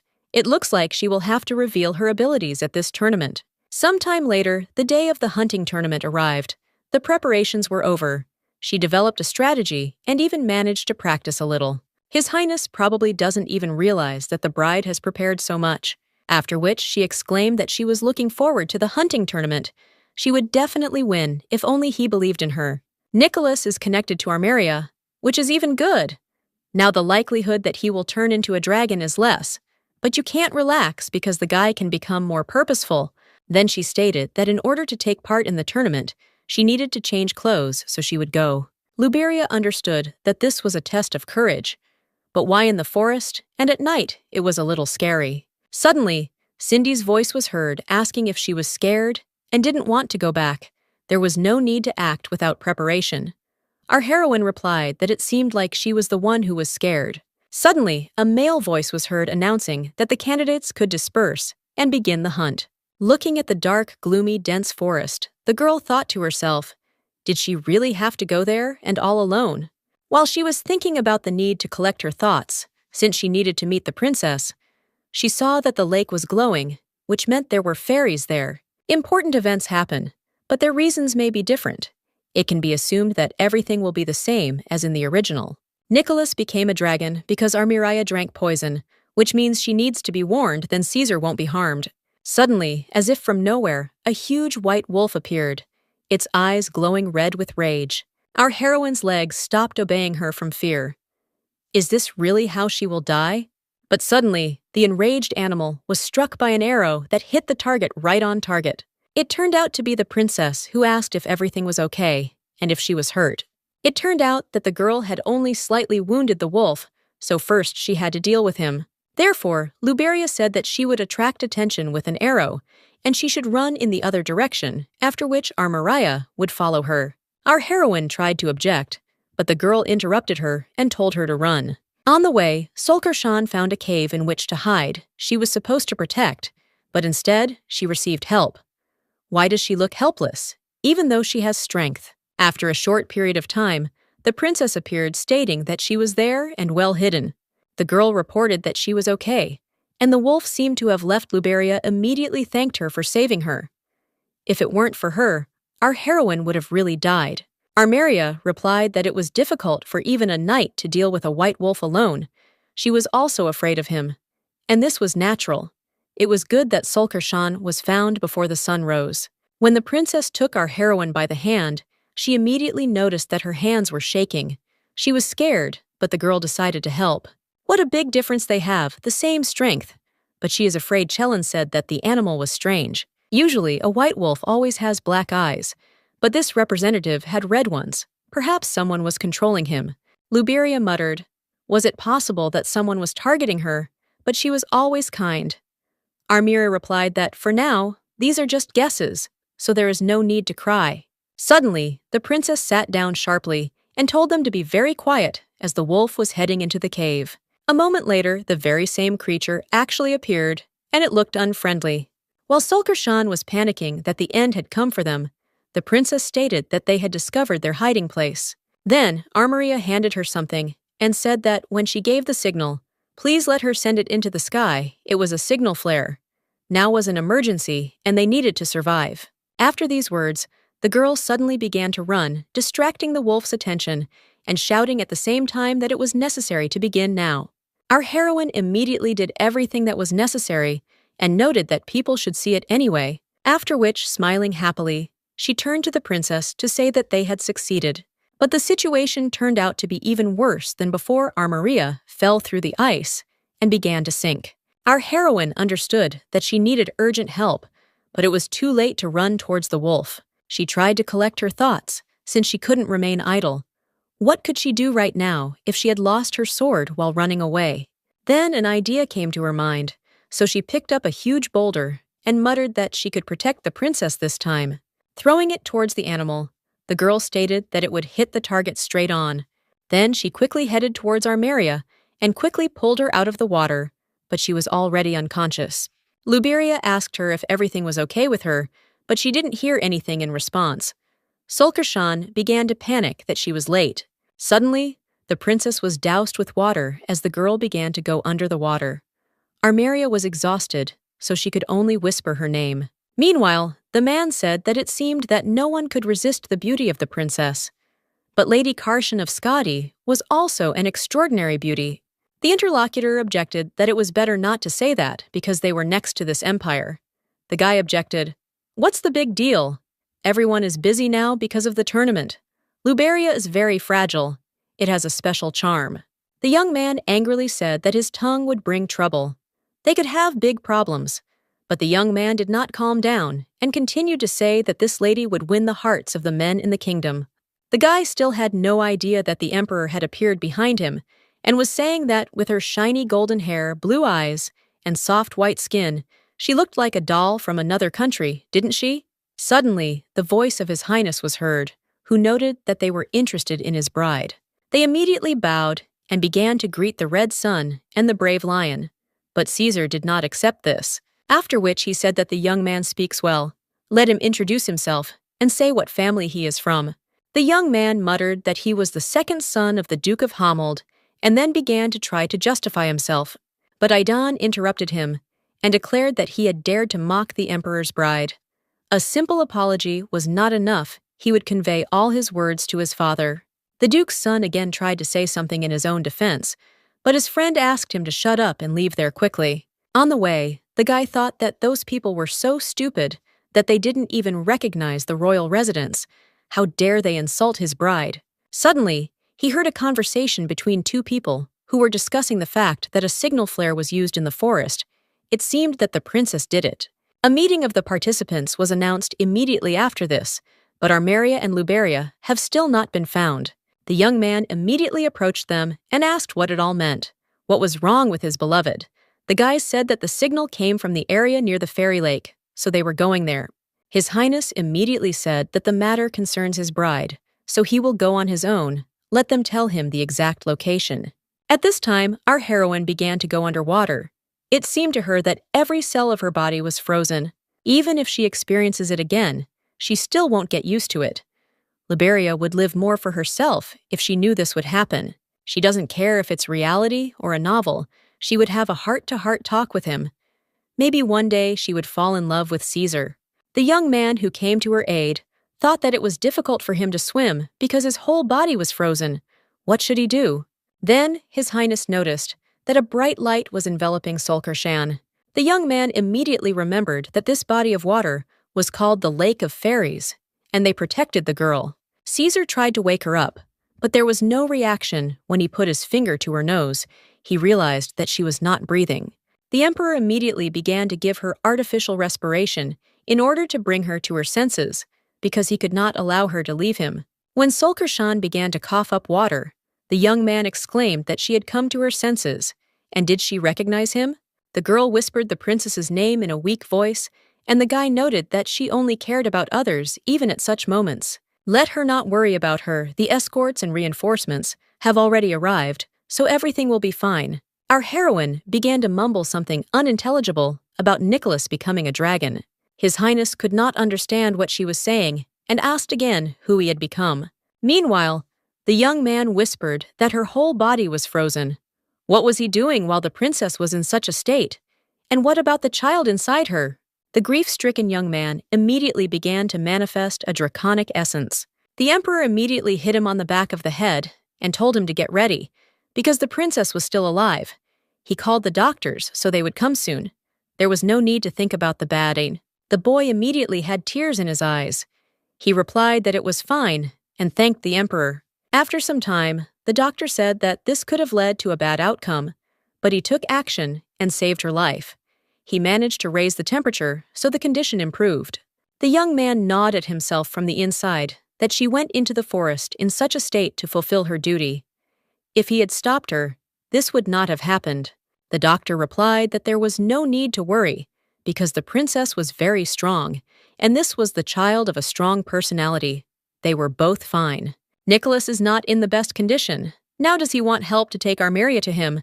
But the guy objected that everything is fine. A little later, His Highness stood near the bed of his beloved. He thought that the wolf under that stone must be the work of Liberia. An ordinary person cannot do such a thing, and the lady has special abilities. This is all very strange because there shouldn't have been such powerful creatures in the forest. Even last year's Dells and Solkershan couldn't defeat it. Meanwhile, our heroine opened her eyes and watched the emperor. But when the young man noticed this and approached her, she immediately closed them again. Caesar was indignant that he knew that she was already awake. Let her open her eyes. The girl joyfully exclaimed that it turned out she was alive. Idan said that she was on the verge of life and death. He was really worried. It's good that he managed to notice that she fell into the water. When he had such a worried expression on his face, our heroine felt ashamed. The guy asked how she ended up there. Liberia could not say that she hit the white wolf with a stone. Therefore, she began to mumble that she didn't remember well. Perhaps she had met a wolf. The young man replied that this was strange because this animal was cruel and dangerous. It shouldn't have been in this forest. Caesar began to tell his version of the events that had happened. She had saved the princess, lost her strength, and was unable to get out of the water. Then suddenly a stone flew, and the white wolf disappeared, whether that was true or not. The girl was taken aback and muttered that she didn't remember. Ida noted that when you sleep all day, it's hard to remember anything. When she asked what was wrong with the princess and heard that she was fine, Armeria had long since recovered. Our heroine breathed a sigh of relief. Caesar muttered that she was taking care of someone else again, then began to leave and reported that the doctor said that she needed a good rest. Liberia noted to herself that it was strange he seemed unhappy about something, but it was good that he was okay, which meant Nicholas hadn't turned into a dragon. Having added that, thank God he is alive, our heroine was surprised by her own words. What other thank God? After which she started to freak out, asking what was wrong with her. What difference did it make to her? What was going on with the emperor? Why was she worried? Suddenly, Caesar's voice was heard, who noted that it was fun to watch. whether she would continue when asked if he had left. Aiden replied that he had not said that he was leaving. She had misunderstood him. Since he managed to enjoy such a spectacle, he will offer her some fruit. Our heroine thanked him and said that since he had already finished his business, he could go. The young man replied that it was difficult for him to leave because he was worried about her. The girl asked if he was hurt. The emperor said that he was not as strong as she, but everything was fine. Luberia didn't understand why he even joked so terribly, as if he knew about her abilities. When asked if she wanted to say anything, the girl replied that she had no complaints. The guy asked if it was because he was her fiancé. She said that it was probably so. His Highness whispered in her ear that he didn't know Luberia thought so. He needed to try harder. Sulkershan did not understand why she was reacting this way, because he simply called her by name. In general, his beauty was too dazzling. Why was Caesar so close? When the young man looked her straight in the eyes, our heroine began to panic, wondering if this was really going to happen right now. But the emperor put his hand on her forehead and said that she was still a little hot, so it would be better to rest some more, so he would go. Finally, His Highness turned and wished Luberia good dreams. That day, the girl felt the approach of death in deep water. Many thoughts and emotions overwhelmed her. But why did she then remember Aiden? The next day, the princess's voice came from behind the door, asking if she could go out. Our heroine exclaimed that, of course. Armiria said that she heard her wake up and came straight away, so she hopes that she is not disturbing her. Luberia replied that everything was fine. She just didn't look very well in her outfit, and she noted to herself that it was because she had just woken up and she wanted to look good in front of her. But the princess objected that she always looked cute. They are comrades who have overcome difficulties together, so appearance does not matter at all. Then the girl said that she would like to ask something. She thought about the situation that happened to them. She remembers that they fell into the water. They were chased by a white wolf. But how did they survive? Does Sulkershan remember? Our heroine was immediately horrified. Could she really have been burned? But our Maria was in the water at the time and couldn't see that she had killed the wolf. So you can't show your weakness. You need to be more cunning here. After which she muttered that she also didn't remember, since she fell into the water and lost consciousness. Activating her acting mode, she added that perhaps, as in the legend of Sarana, the lake fairies saved them. The girl replied that this was an interesting hypothesis, but she had actually seen everything. The princess saw clearly how Luberia took a huge stone in her hands and threw it at the wolf. Then she jumped into the water to save her, to make sure she hadn't missed anything. And only after that, our Maria lost consciousness and didn't remember what happened next. Sulkershan was taken aback that she had seen absolutely everything, after which swear words burst out of her mouth, and she immediately realized that she had sworn in front of Her Majesty. Our heroine tried so hard to hide everything that happened, but she was exposed. First, you need to calm down and think about what to do next. Maybe start threatening her, but she cannot do something so disgusting against such a kind and pure person. Then she decided to pretend that nothing of the sort had happened, and asked if perhaps she had imagined it. Luberia had indeed jumped into the water to save her, but what a huge stone. Armiria replied that of course it was impossible for an ordinary person, but it seemed that she also had a similar power as the princess. Chelin also has power. That's why she knows she feels a powerful energy that comes directly from her. Sulkershan began to sniff herself and ask what did she really stink. The princess replied that she didn't mean that, but that she just felt it. The girl believes that their power attracts girls to each other when she sees it. Her heart beats faster and her mood rises. Luberia was surprised because she also felt something similar next to her. Perhaps it was all because of the power of the sun. Armiria continued that she was the first one who made her feel such tender sensations. The lady is special to her. Our heroine thought to herself that such statements about such a beauty were a dangerous thing, so she didn't even know what to answer. Then it dawned on her that she had known everything before, and therefore what she had seen her with the stone on the shore was a lie. The princess laughed and said that it was the pure truth. In fact, it was then, having seen her strength, that she was completely convinced of this. Luberia threw the huge stone with such ease, and it was then that she realized that even with the same strength, its properties can be different. Sulkershan replied that she was actually hiding her strength. The princess was surprised that she was doing this on purpose. Did even Caesar not know? The girl replied that of course he should never know about it. Armeria asked if she could tell why, since they were comrades who had been through life and death together. Luberia thought to herself, why is this happening to her first? The main character, now also the main heroine. How can one refuse the most beautiful people in this world? Meanwhile, Nicholas Dragnion came to the emperor, and the latter asked why he was there. The young man replied that he had come to thank him for saving the princess and him. Caesar thought that in the memory of his bride, he faithfully served Princess Serana. But now he became her lover, as if filling the void Eden did not want to conquer the East. So it seems the future has changed. After which he replied that it was not he who saved the princess. So he did not need gratitude. He only saved his bride who almost drowned, so he does not want to be thanked for something the emperor did not do. The young man exclaimed that he had almost lost control then, but His Highness interrupted him and said that it had simply seemed so to him. Nicholas asked if perhaps Iden knew from the very beginning who the guy really was. The emperor clarified whether he meant that half of his body was soaked in dragon blood. Now it is clear why the young man came to him. He is here to ask him to keep everything a secret. Dranion replied that he was simply asking to pretend that he had not seen anything because he could not control it. It was enough for him to simply be the princess's bodyguard.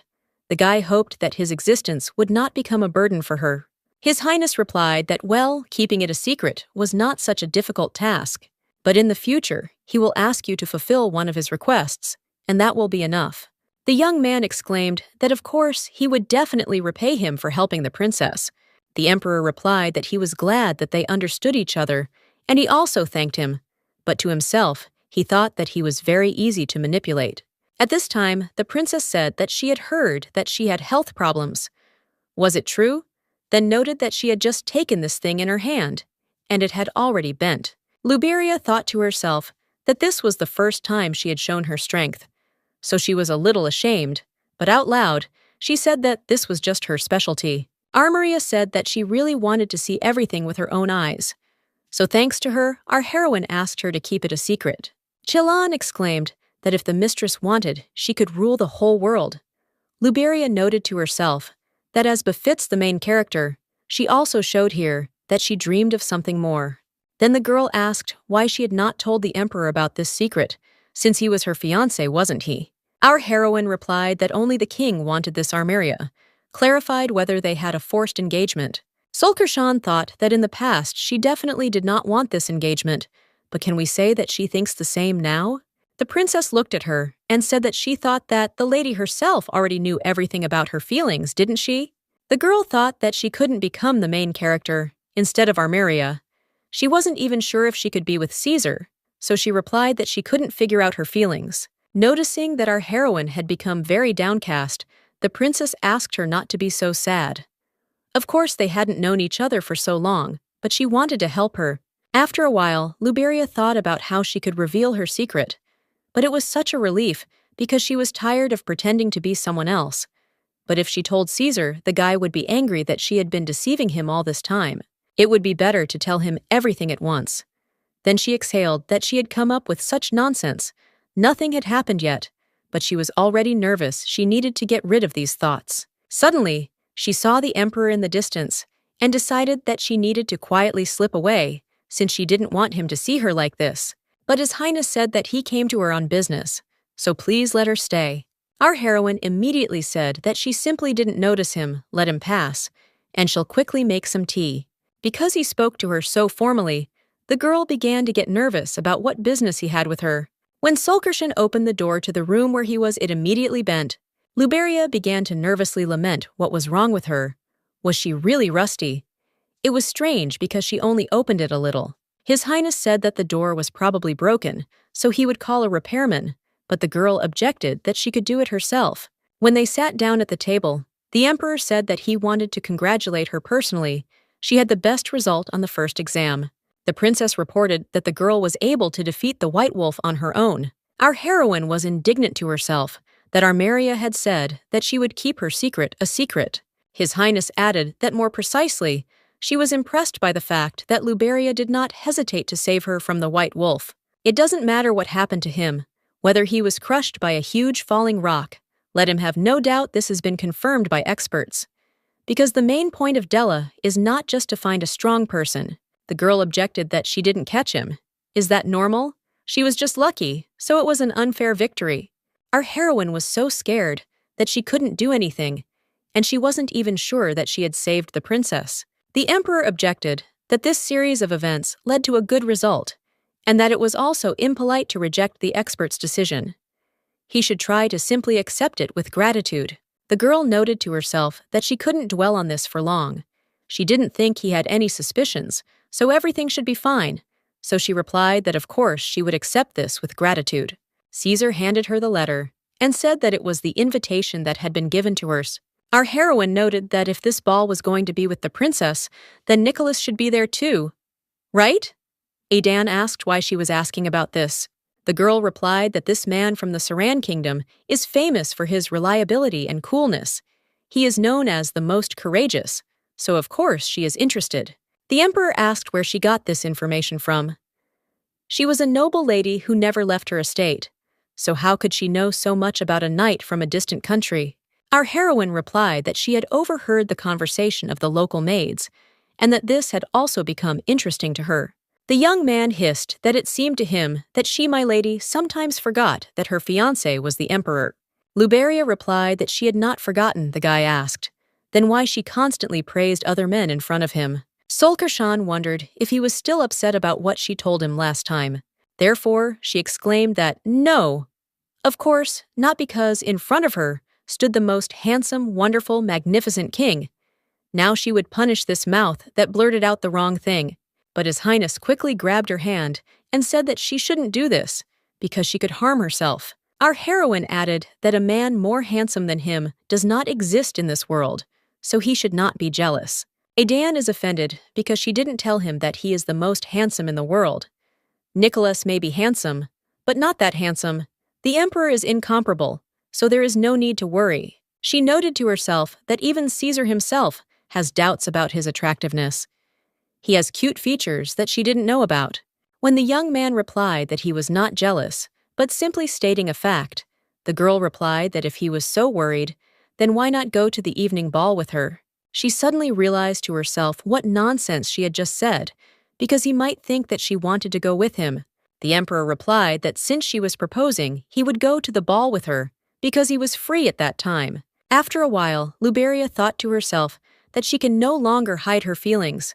She is not as brave as the main character. She always tries to escape from death because she is afraid.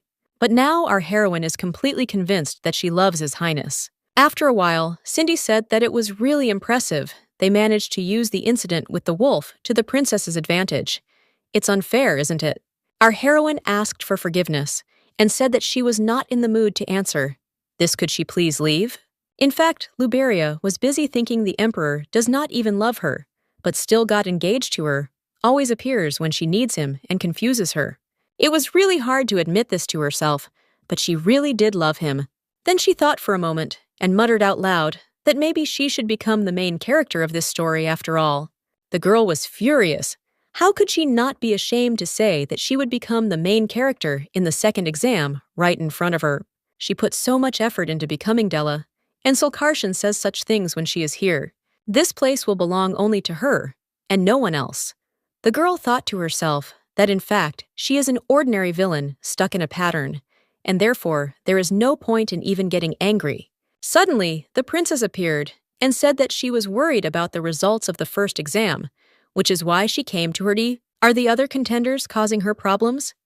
Everyone is trying to become Della, but some people don't know how to accept their defeat. So she's afraid that this arrow might be aimed at the mistress.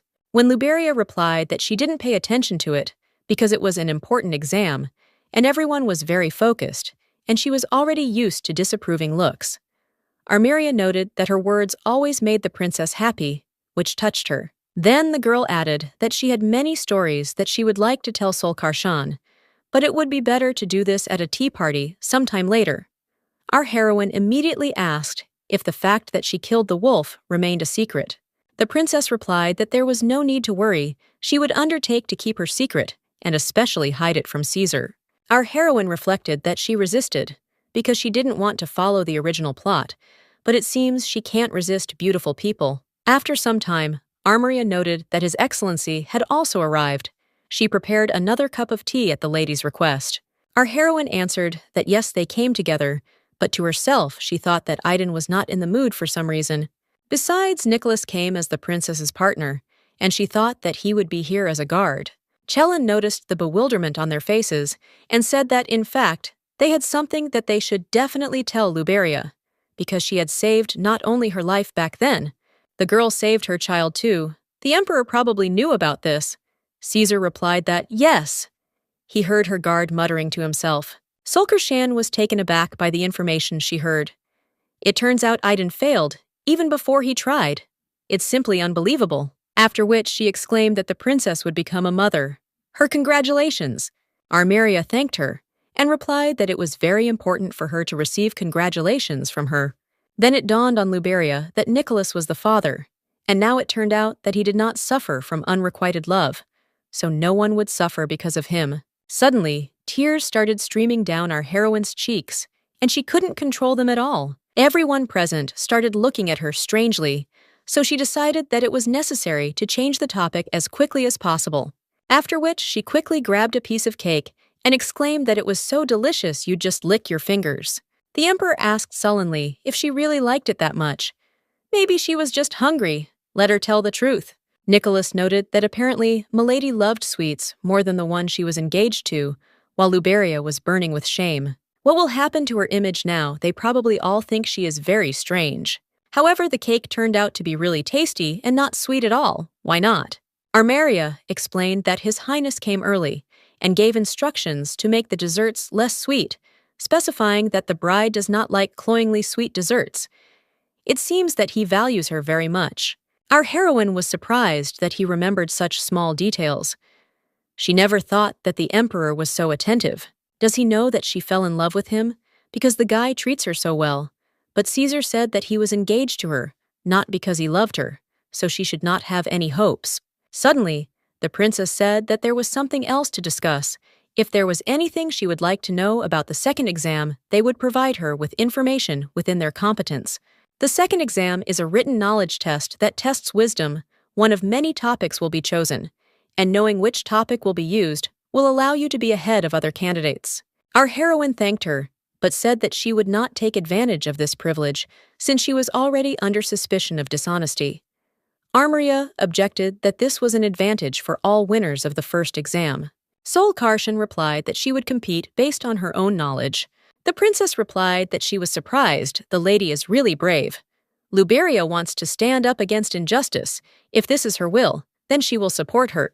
Nicholas intervened in the conversation, saying that she was ready to throw herself into an icy lake to save his beloved, so he was sure that she would pass this exam with flying colors. The princess agreed with his words and added that they did not doubt it for a second. Unexpectedly, His Highness said that he also believed that Milady could become Della. Our heroine began to get nervous that everyone was counting on her so much that she would even respond to this, after which she collected her thoughts and exclaimed that she would do everything to become Della. There were many rumors that she would win the first round of the exam. Most of the participants were moderate in this, as everyone compared her to a princess. However, she had already been through all this in a past life, which is why she was having to go through all this again after so many years. The second stage is somewhat similar to the entrance exam to a university, although preparation for it takes a whole year. Each candidate is provided with a separate room for the exam, which lasts minutes. Optimal testing conditions are established, taking into account the individual characteristics of each candidate. I don't know if Luberia could solve this, but I'm confident about what will happen next. Then she turned her attention to the water and did not understand why it was there, perhaps to quench her thirst. She had previously seen Cindy holding exactly the same bottle, which meant there was one in every room. After which I decided that I needed to give it my all and took a small sip. But almost instantly, our heroine passed out and fell onto the desk. After some time, she woke up and noted to herself that she had slept very well. Then she realized how she could have fallen asleep at all, and there were only 20 minutes left until the end of the exam. First of all, you need to calm down because you told everyone that you will do everything in your power. There is no time to panic. After reading what was written on the piece of paper, Luberia noted that it was not as difficult as she thought, just math problems, but there were too many of them. But in principle, they were not much different from each other. Was she really lucky she could cope with this? Suddenly, Nicholas appeared and said that he was very sorry, but it was time to hand in his work. He could not do anything about it, because that was the rule of the exam. Having turned on maximum speed, the girl tried to finish writing what she wanted.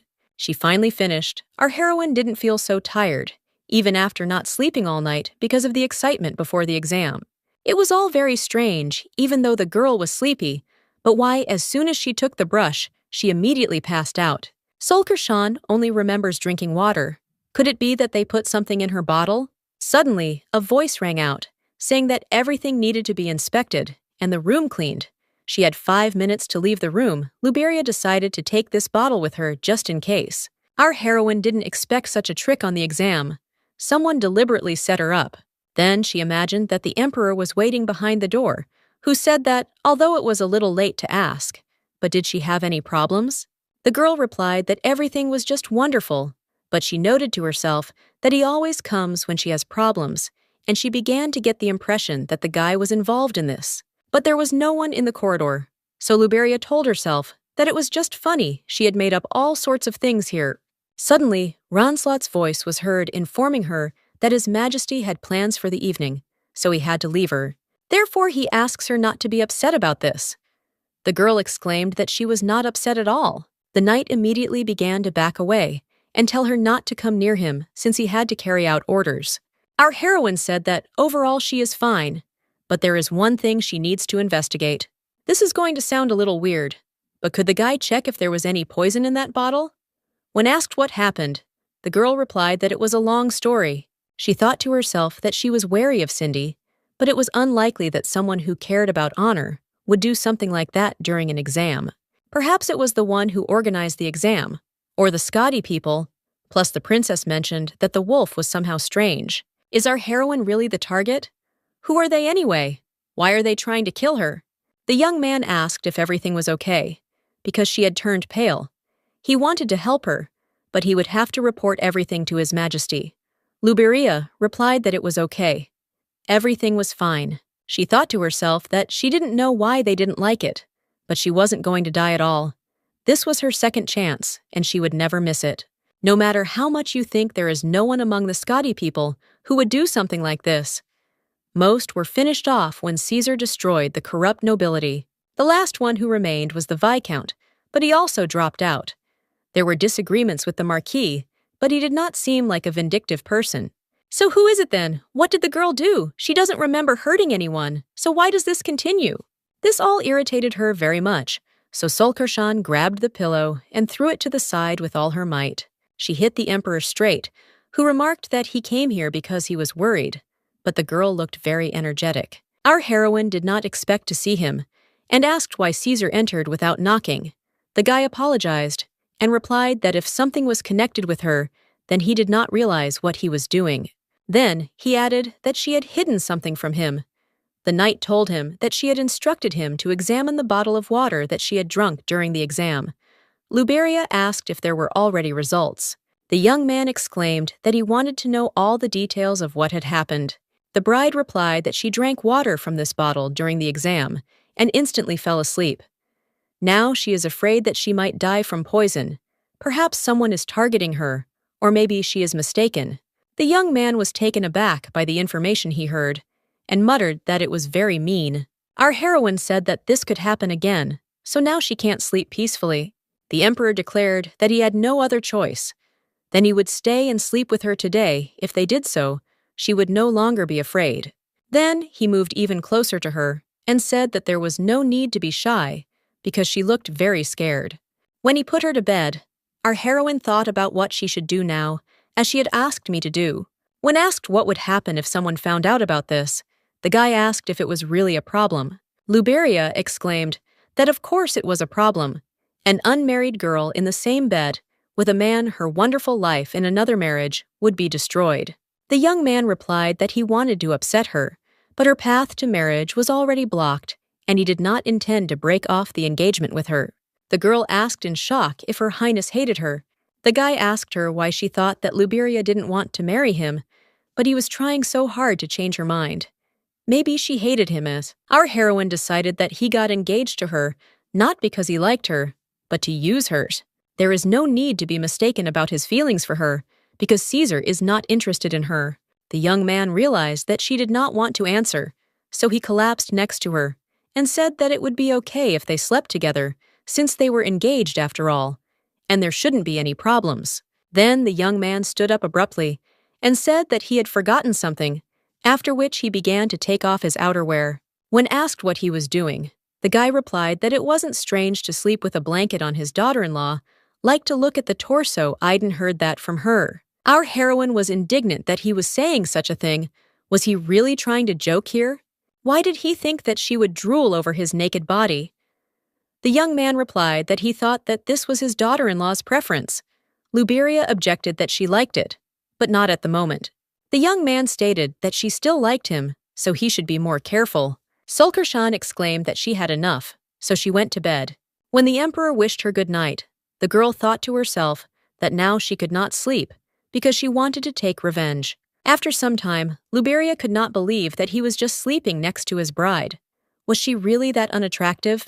But still, he is not disgusted by being in the same bed with her.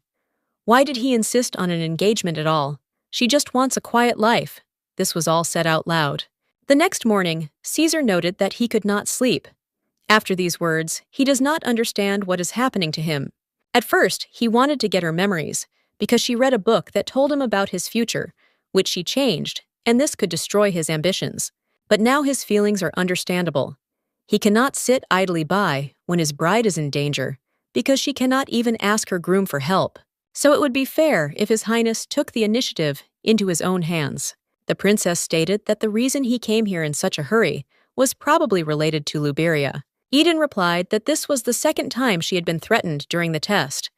Someone had slipped drugs into a bottle of water. This happens too often to be a simple coincidence. He came here because he is worried about his fiancée. Maria replied that this also seemed suspicious to her. I thought to myself that this forest was not originally a habitat for white wolves. It's clear that they were released there on purpose. After which, the girl said that she needed to tell him something about the incident with the animal, whether he knew that she had the power of healing. The source of her ability is the power of the sun. Perhaps the criminal cast a spell on the white wolf to awaken this power. However, the animal chased Sulkershan, and an accident occurred to explain why Luberia became a target. She must tell the truth, whether it is possible to reveal to His Majesty what she is hiding from him. Noticing that she hesitated, the emperor immediately said that he knew that his bride had special abilities. Apparently, they made some kind of promise to each other. The girl wanted to hide her power, and so the guy pretended not to know, but no longer wants to do this. His Highness wants to know everything in the smallest details regarding his bride. The princess stated that if he already knew everything, then he could continue. Her guess is that she, not Luberia, was the white wolf's target at the hunting competition. Originally, wolves were animals that formed packs to hunt weak creatures, and they can naturally recognize creatures that are weaker or stronger than them. The emperor objected that she was mistaken. Physically, Sulkershan was the strongest among all the candidates who participated that day. Maria replied that this was true, but there was a reason why the animal targeted such a strong person. Seeing how she solved this problem, the girl was able to know all this. In other words, the white wolf was forced to harm a man who has the power of the sun. The guy stated that their target was a princess who is known for her abilities, but when another one appeared, a misunderstanding occurred. As Princess Sarana, she apologizes for this situation with his fiancé in the second trial. Luberia became a target only so that the girl could not get close to her. Nicholas asked her not to be so strict with herself. It was all because of his stubbornness. The blame lay entirely on him. Caesar said that in other words, someone mistakenly thought that Scotty was helping them only because Luberia was his fiancée. Maria replied that everything was correct. The culprit was afraid that the princess would receive support from their empire. There was an assumption that the drug added to the water bottle was a continuation of the story with the white wolf. After all, anyone who fails the test on Della's night must return to their kingdom. She is not sure who exactly is the culprit, but the handwriting is similar to her ex-husband. Having asked her father's permission to break off the engagement, he still pretends to be her husband and is trying to gain power based on everything that happened. There is a high probability that this is a conspiracy. The princess is very sorry that His Highness's bride suffered because of her. Caesar exclaimed that the situation was unpleasant, despite the fact that Nicholas received consent from the royal family. Their relationship was not officially announced. Why is he not ready? How long is he going to hide behind the back of the person he is supposed to protect? The guy thought to himself that Aiden was right. Nicholas is a descendant of dragons, and he wanted his abilities to be recognized so he could stand proudly beside Armeria. But his stubbornness delayed the official announcement as to whether it was worth putting her in danger. Therefore, he asked forgiveness for the fact that through his shortcomings, he had endangered him and Luberia. He is truly sorry if the test was failed due to taking medication. A retake is not provided anyway. As he left, the emperor said there was no need to worry about it. He was sure his bride had not been interested in the title of Della from the very beginning. Armeria said that she heard that there was no love between them. But was she the only one who felt that Caesar really liked Luberia? The guy replied that he didn't know much about it, but it seemed to him that he cared about her. The princess said that the test results were ready. Shouldn't they take a look at them? The guy replied that he agreed, but he shouldn't expect good grades from Solkershan since she was drugged. But the results of the second exam really surprised them, so for a second they were even speechless. Meanwhile, our heroine woke up and thought that she couldn't get a good night's sleep because of Caesar. Now she feels sick. He comes and disappears at will, and he promised that he would stay with her. What a selfish person. When the girl entered the bathroom and began to take off her clothes, she heard the voice of the emperor, who said that he thought it would have been better not to take them off. Looking straight ahead, Luberia saw the young man and exclaimed what he was doing there. "Why is he naked again?" The guy asked. Should he really ask permission to go to the bathroom? The girl objected that he had his own bathroom. The guy asked if she hadn't grabbed his hand and asked him not to let go. Luberia was indignant that he was lying, but the young man said that if the bride did not want to believe it, then so be it. How long did she plan to spy on him because of her? He could not change his clothes. The girl replied that she was not looking at him. When Caesar said that, since she had already seen enough, then he would go, the girl lost her footing and fell to the floor. The guy immediately said that he had noticed for a long time that she had very weak knees. His Highness helped her up and asked if everything was okay with her. The girl replied that yes, nothing serious, except that her knee was bleeding a little. The young man immediately picked her up in his arms and said that first, it was necessary to take her to the room and carry out treatment. Our heroine thought to herself, why does it seem to her that Aiden can't look her in the eyes? Is he really embarrassed? On the way, the young man asked if she was in pain, and if anything happened, he could call a doctor. But Luberia objected that the pain was not that severe. Suddenly, the doors opened, and a maid appeared, who happily reported that she had returned and how her mistress had felt while she was away. She was afraid that she would miss the moment when the girl becomes Della, so she was in a great hurry. Then she noticed that Luberia was with the emperor and asked for forgiveness since she did not want to disturb them. She should leave this place. Marilda just wanted to say hello. It had been a long time since they had last seen each other, and she had come here in a hurry because she wanted to tell her something. But it seems that her foolish mistress did not waste time. Few people know this novel better than our heroine. She was one of those who bought the edition and reread it again and again. It seemed to her that this knowledge would be useful. But is it really so? The maid reported that her mistress took second place in the second exam. After some time, the girl looked at the results herself and was convinced that it was true. Suddenly, Cindy's voice was heard saying that she had just found out that she had barely made it in time, so it was surprising that she had gotten second place under the circumstances. Wow, what a surprise! Did Solkershan really prepare for this exam? Our heroine noted to herself that even here she had already formed her own company, but she was not popular in social circles. Solkershan must have experienced this constantly. The girl simply grew up with the thought that she was an orphan, and Luberia isolated herself, fearing misunderstandings towards her, since they are so similar. It is not even surprising that she took possession of this particular body. Cindy's boasters exclaimed that compared to her, who took first place, Solkershan was simply nothing. Our heroine was taken aback by the fact that she had won. The girl asked what Luberia was doing. Here, shouldn't she hurry to celebrate her victory? Scotty took first and second place. The girl still couldn't believe that she took second place, a result that she had never achieved in her past life. She was sleepy, and her head was filled with thoughts. She couldn't believe that she could achieve such a result. The young man said to make everything fair, they would now hand out the answers with grades. Luberia noted that she actually got almost everything right, but only answered the last 2 questions incorrectly. If she had received such grades in her past life, she would have been able to easily enter university, but this is no longer important. Now, you need to put aside all unnecessary thoughts and focus only on the final test. After a while, Caesar approached her and said that he heard that her result was very good for someone who did the task for only minutes. Now he understood why she was so confident Luberia knows how to surprise. The girl replied that she was flattered, but to herself, she thought that she was simply using her experience from a past life, an unforgettable feeling how good it was that she read the novel. His Highness sat down next to her and said that there was one thing he would like to ask her about. The Emperor was simply curious about what it was like for her to see every inch of his body. Our heroine was horrified. Did he really hear her chatting with the maid and asked out loud what he was talking about? Aidan replied, didn't she tell her maid how she examined every inch of his body? The girl exclaimed, did the guy really hear everything?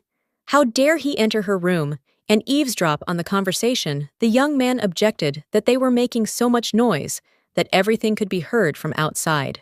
Luberia replied that he must have simply misheard the Emperor, asked if she meant that he had hearing problems. Our heroine noted to herself that he himself was to blame for that situation. She didn't really want to see it. She said out loud that in any case, the next time the guy wants to visit her room, he should ask permission. This also applies to her bathroom. The guy objected that this is his fiancé's room. When Luberia replied that they were engaged, not married, and so there could be a big misunderstanding, the young man clarified what exactly she was talking about. The girl replied that in fact there is a line that unmarried couples need to follow. Just like that time when he lay down next to her, he shouldn't have done that.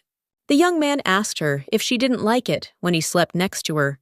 Solkershan replied that this was not entirely true, but in any case, did he understand her?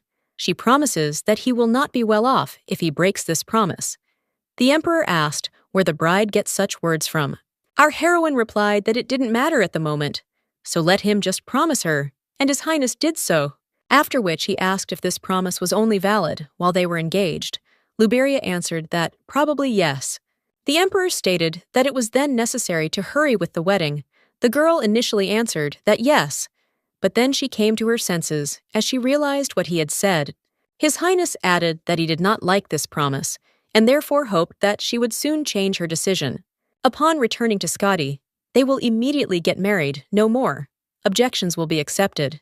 Now they crossed their little fingers, which means that they made an oath to each other. Our heroine immediately pulled her hand back and exclaimed that this was unfair. The Emperor asked if she didn't like something, so then let her tell him, and he would listen. The girl replied that when she was young, she dreamed of a wonderful marriage proposal, so that it would not be ordinary in any way, but in a beautiful place surrounded by flowers, and so that the groom would serenade her. Namely, my beautiful little fairy, you are all that I have. The guy did not understand what kind of fairy. After which she added that she would pretend that she had not received the offer, and began to run away. The young man stated that he had no other choice, so he had to do as she wished. The final exam is the social score, which determines the impeccable manners and elegance of the participants. There were 2 days left until the final test, so the princess and our heroine went to the market square. Armeria, upon seeing the pink shoes, exclaimed, "Aren't they lovely?" Solkershan replied that it would be very cute if a child wore such shoes. And also the bow and arrows look very cool. All noble girls are trained in archery from an early age. When asked if she already knew the sex of the baby, the princess replied that it was just her intuition. Solkershan noted to herself that the novel said that she had bad intuition, but nevertheless, she saved Caesar's life several times. Perhaps this is the ability of the main character. After which she said that it would be great to buy a beautiful dress for the baby in advance. Meanwhile, Nicholas told His Majesty that he had no idea that everything would turn out this way. Aidan replied that he did not need to apologize. They met by chance on the street and decided to explore the market together, so they couldn't stop it. Suddenly, the young man thanked him for the warning. It helped him realize how smug he had been. When asked whether he had decided to announce his engagement to the princess, The guy replied that yes, he plans to use this opportunity to correct his mistakes. He also plans to reveal that he is a descendant of dragons. The emperor replied that this is not a bad idea. Nicholas said that Caesar has helped him twice already, so he really wants to repay him for his help. The young man replied that he never thought that he would give advice to anyone, and that he did not even intend to save him at the lake, but did so only because someone else wanted him to help him.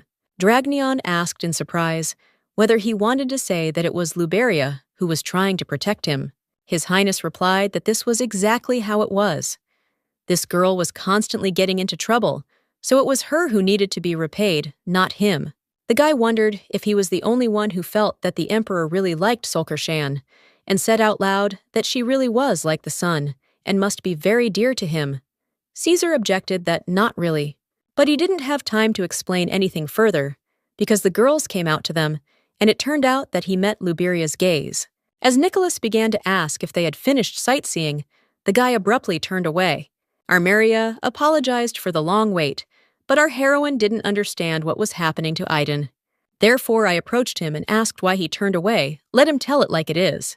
The emperor objected that everything was fine, but the girl said that he was a liar because it was all written on his face. The young man looked at her and wondered if perhaps he really was a liar, since he was completely unable to hide his emotions. After which he said that it was already late, so she should go and buy the dress she was going to buy. Luberia exclaimed that, indeed, she had already completely forgotten. The boys quietly whispered, "Isn't this love after all? Don't these two love each other?" On the way, the girl asked why he was looking at her like that when he had nothing to say. Caesar objected, couldn't he look wherever he wanted? Things that you shouldn't look at and that you shouldn't touch. Isn't that part of their promise? Our heroine replied that rules are rules, but worrying is something else entirely. Eden replied that nevertheless she continued to devour him with her gaze. Luberia indignantly exclaimed that he was simply unbearable. She really had not seen anything. The emperor asked why she did not put her hand on her heart, and repeated again. She talked about it freely with the maid, and even seemed to say that she liked it, or that he was wrong. Solkershan blushed and shouted that okay, she saw everything. However, didn't he come to her? Because he was bored. The one who was there without permission was to blame. When she turned and walked away, the emperor stated that he had nothing to say. Meanwhile, at the Saran Kingdom exhibition, Jehu Lee Sales was yelling at his subordinate and asking why he couldn't handle such an easy task. He couldn't even cope with such an easy task as mixing medicine into water. How did this girl manage to take second place? The young man tried to explain that Luberia was on drugs.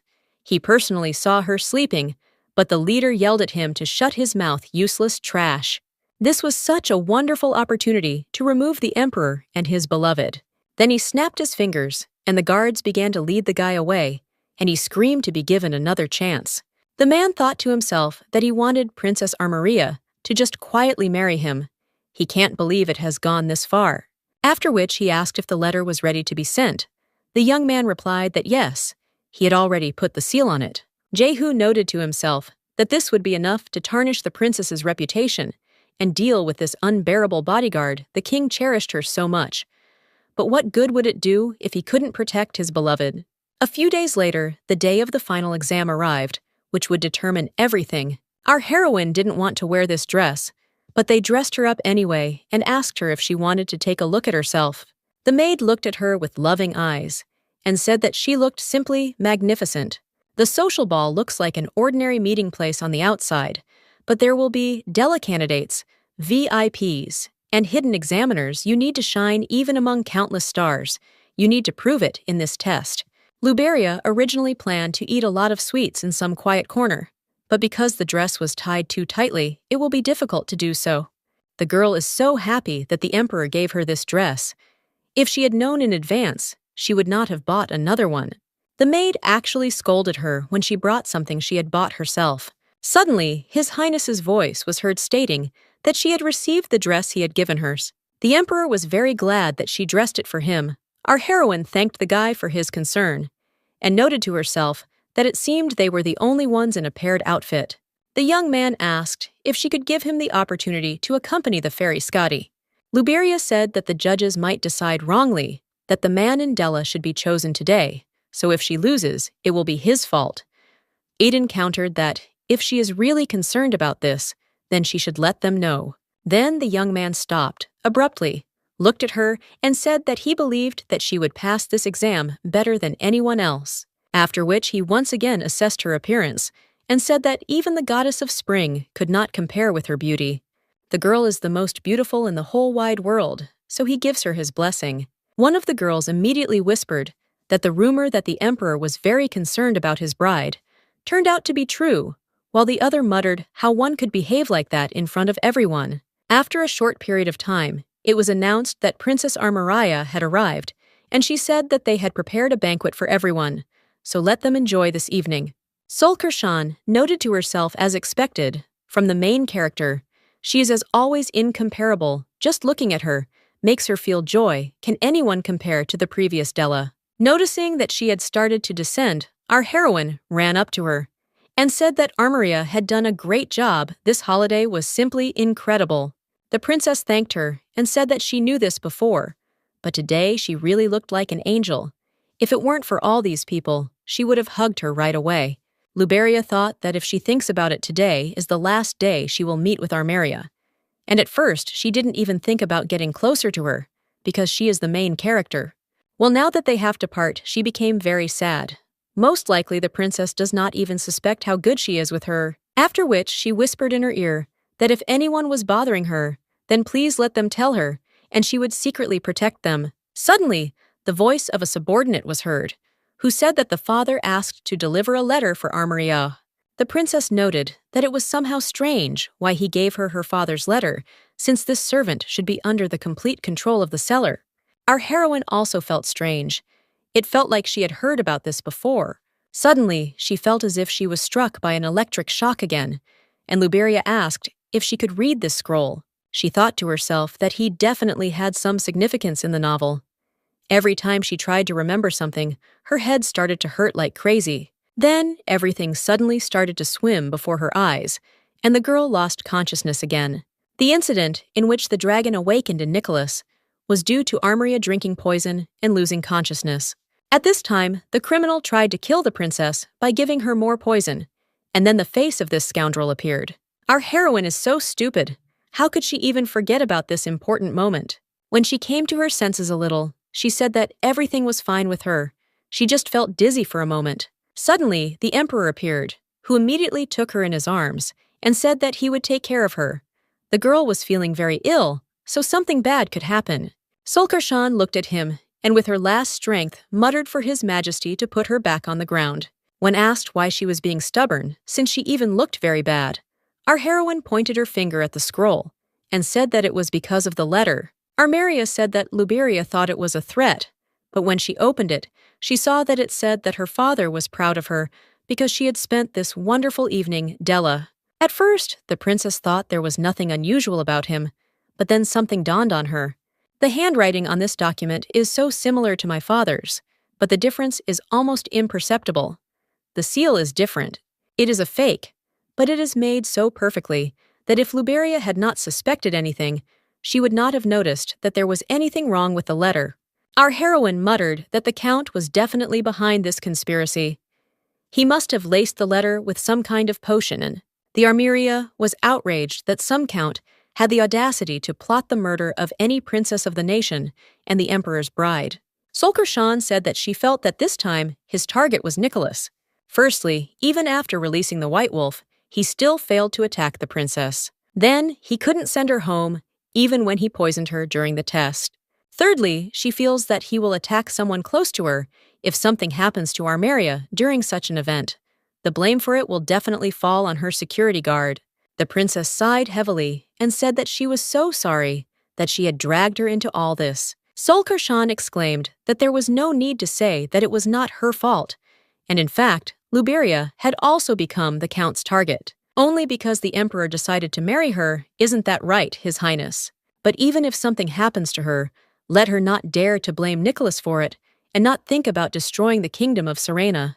The emperor asked if she really wanted him to do nothing, even if his people suffered, so that Aiden should sit still like a fool or what.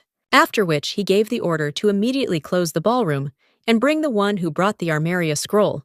They just need to get this thing sorted out before anything happens. When our heroine asked what about Nicholas, the emperor immediately remembered her words about him being the most handsome man in the entire kingdom, and told her that he did not want to see her now. After some time, when she approached the door, the security informed her that until the investigation was completed, entering and leaving the ballroom was prohibited. This was an order from Caesar, so they hoped for understanding. The girl wondered if it was too much. What had she done that would forbid her everything like that? Luberia said that she should go to her place. Then the guy warned that the count might be somewhere outside, so please let him move around the palace with guards. But she objected that she didn't think he would do anything to her here. On the way, Solkershan thought that something was clearly wrong here. She wanted to question the count about why he was targeting her. If only he would just appear in front of her at the right moment. Suddenly, she heard a cry that the young man was a stupid servant who had failed to carry out his order and had come running to him with his tail between his legs when the job had failed. The young man replied that he had simply delivered the letter as he had been ordered, but it seemed that it had been discovered and that the guards were now looking for him. What should he do? The man was indignant. Why should he be held accountable for his mistakes? The servant lamented why everything turned out this way. He only carried out the count's order. Let him please help him. Jehu just kicked him in the stomach and yelled that he had done anything good to ask him for help to shut his mouth. Our heroine slowly began to become completely enraged, using people and then getting rid of them like unnecessary trash. Such a person deserves divine punishment, after which she turned her attention to the pebble that lay next to her. And once again, I thought that indeed, if you commit bad deeds, you will receive divine punishment. Therefore, you can punish him a little, after which she threw a pebble with such force that it left a dent in the wall. Our heroine realized that she had missed by a little, so she threw the stone again, which hit the target right on target. The man screamed that his hip was broken. Maybe it was a hired killer. Luberia immediately approached them and said that she wanted to try to help. She was just passing by and heard a scream. Looking at the unconscious man, the girl thought that she didn't want to knock him out. What should she do now? Maybe she should just go and bury him. But no, maybe he is trash, but her conscience will not allow her to do that. First, she needs to bring him to his senses. Suddenly, the emperor's voice was heard asking what she was doing here, since she had said that she would return to her room. Having stopped trying to bring him to his senses, the girl asked what His Highness was doing here. The young man looked at her suspiciously and asked if he was unconscious or something. Solkershan replied that yes, he was. Our heroine thought to herself that she tried to wake him up as quickly as possible, but it seemed she just needed to go bury him. How could she explain everything now? Suddenly, the voice of the mercenary was heard, who said that he did it. The count refused to pay him, so he got angry and then struck. Milady is not guilty of anything. He will explain everything, but our heroine did not understand why the guy was trying to help her. Then she decided to pretend that she felt ill, so she grabbed her head and exclaimed that she felt dizzy. After some time, she heard a conversation about someone seeing the count ordering a young servant to poison Milady's water. But Luberia came to her senses and solved the test in just minutes. The girl didn't understand what was going on at all, whether people had gathered around, or how with her eyes closed, it was impossible to understand anything. The young man said that he did this because he needed to feed his family, but seeing how kind-hearted my lady was, he decided to expose the count's crimes. This is his final decision. They answered him that he must understand that it is impossible to undo the crimes committed. The young man said that he did not expect to be acquitted, but let the count be punished for all his crimes. When our heroine opened her eyes, she saw the emperor in front of her, who asked if everything was okay with her. She lost consciousness as soon as the servant confessed everything. He carried her to a quiet place to avoid the commotion. While Luberia was thinking about how she pretended to lose consciousness and ended up falling asleep since she hadn't been sleeping well lately, the guy asked her if she knew who those people were next to her, if they were the count's people. Thanks to the servant's confessions, he was arrested, so all that remains is a trial. Although it will not take place soon, since the man is not in the condition to survive interrogation. But one thing doesn't add up here. The servant admitted that it was he who hit the count. The guy blamed him for everything, but he attacked the one he served faithfully and truly. That's somehow strange. But then the young man added that since everything had been resolved, my lady did not need to bother her head with it. Our heroine asked what would happen to the servant, because he said that he needed to feed his family. The young man sat down opposite her and asked if she really enjoyed danger so much, but she replied that she did not. Or maybe my lady is overwhelmed by a sense of justice, so much so that she cannot appreciate how dangerous the situation is. But the girl again replied that this is not so, she is taking care of herself. Caesar thought to himself that her words and actions were strikingly different from each other, running towards danger, risking herself for the sake of others, and not expecting anything in return. Why make such sacrifices? How long will this continue? Then he said that no matter how much he thought about it, he still couldn't understand why she didn't want to marry him. It wasn't about the proposal he wanted to know her true feelings. If she doesn't like the young man so much, he will call off the engagement and marriage, she just has to say so. Our heroine thought that before the only reason was that she did not want to die. But now this is not the case. It cannot be that Caesar loved her. But why then does His Highness have such a sad expression on his face? After which she asked why the emperor wanted to marry her so much. He said that his goal was to keep her close. Was an engagement or even marriage really necessary for this? She thought to herself that she was truly influenced by Caesar's actions. But even if the plot had changed, that if he was still cursed, perhaps she was even ready to sacrifice herself for him. But what if the young man decides to commit suicide? If she is not there, will she not regret anything? What if they cannot find a way for both of them to stay alive? The young man said that she could not hide anything from him, since her facial expression revealed all her true emotions. In such situations, she has such a desperate and submissive face, as if she has decided to give up everything that is dear to her, as if death is inevitable. He constantly feels like Luberia will disappear sooner or later, so he is very worried. The guy wants her to always be by his side no matter what. When our heroine began to pull her cheeks, the young man asked what was happening. The girl replied that she thought it was a dream. But if this is not so, then it is very exciting to hear the anxiety in His Highness's voice, why he is worried that she will disappear. His Highness muttered that he did not know. Then Luberia asked if she was to always be near him. Did that mean that she should also bathe in front of him? But the young man asked her to stop joking, after which he added that if my lady came closer to him, he would feel better. These words struck our heroine in the very heart. Could the emperor himself really be embarrassed? Then the guy said that he realized why he wanted to marry her. He just wanted her to always be by his side. The girl objected that he had already said this when he proposed to her. The young man replied that the reason had changed. Now he also needed her heart, whether she would become his wife. After some time, the princess asked why she was doing this. What happened?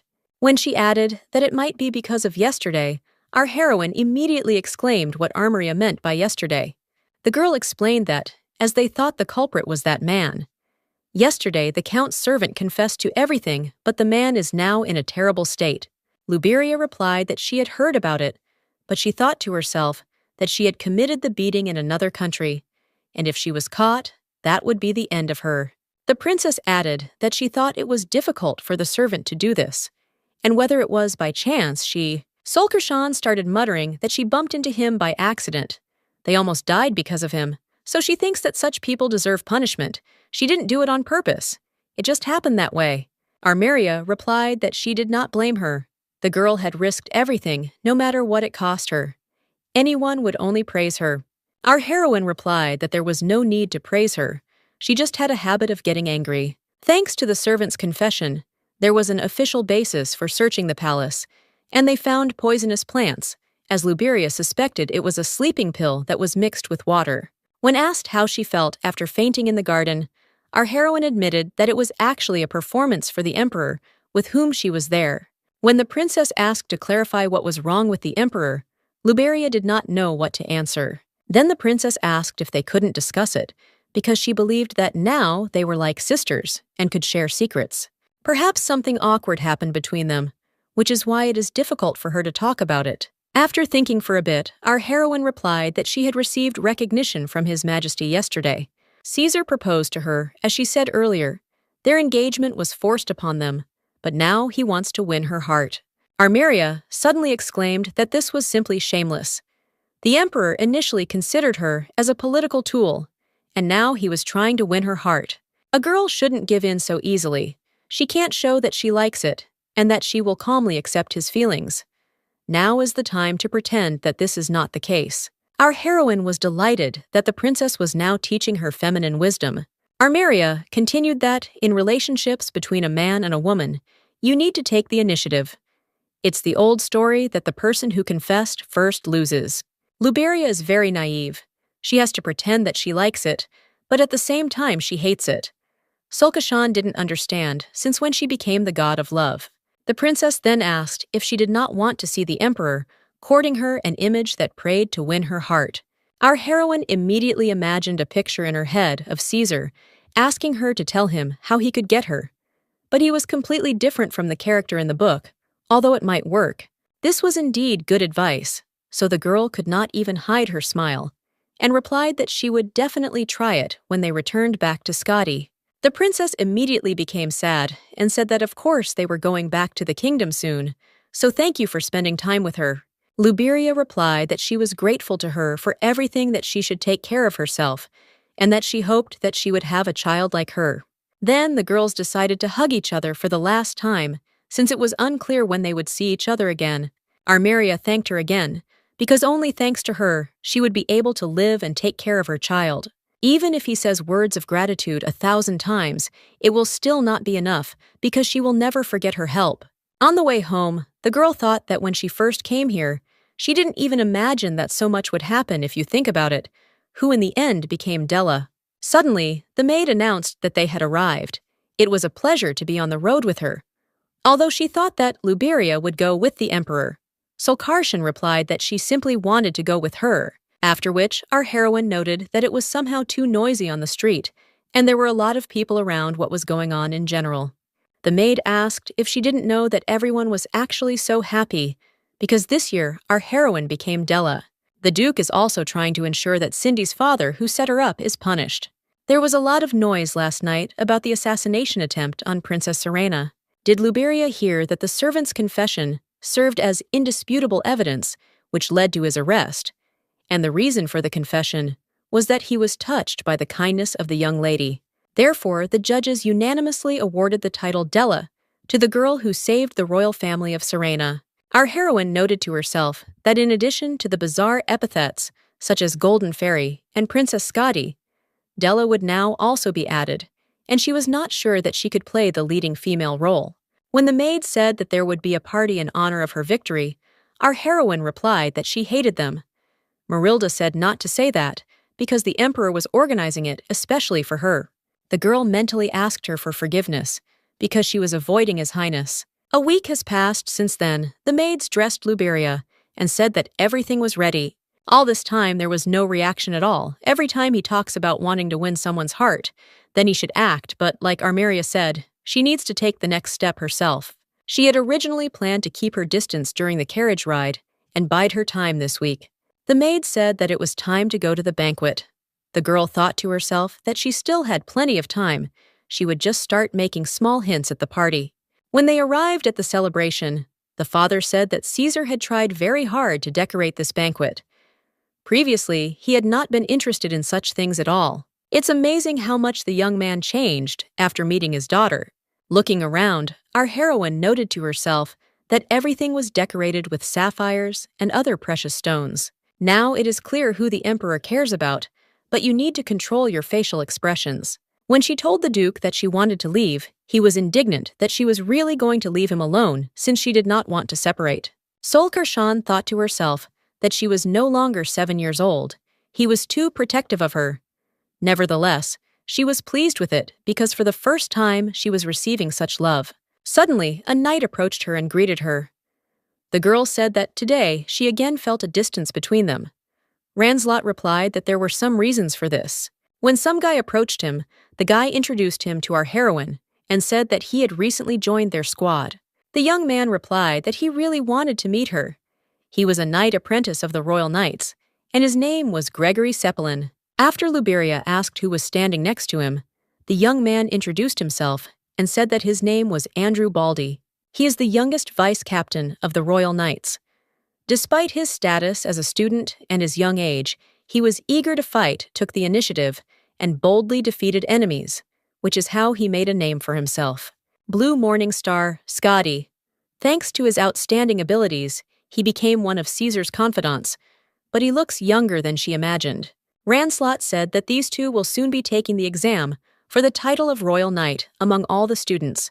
They have the best abilities, so he is secretly keeping an eye on them. Our heroine was surprised that they had to pass an exam for the title, didn't it?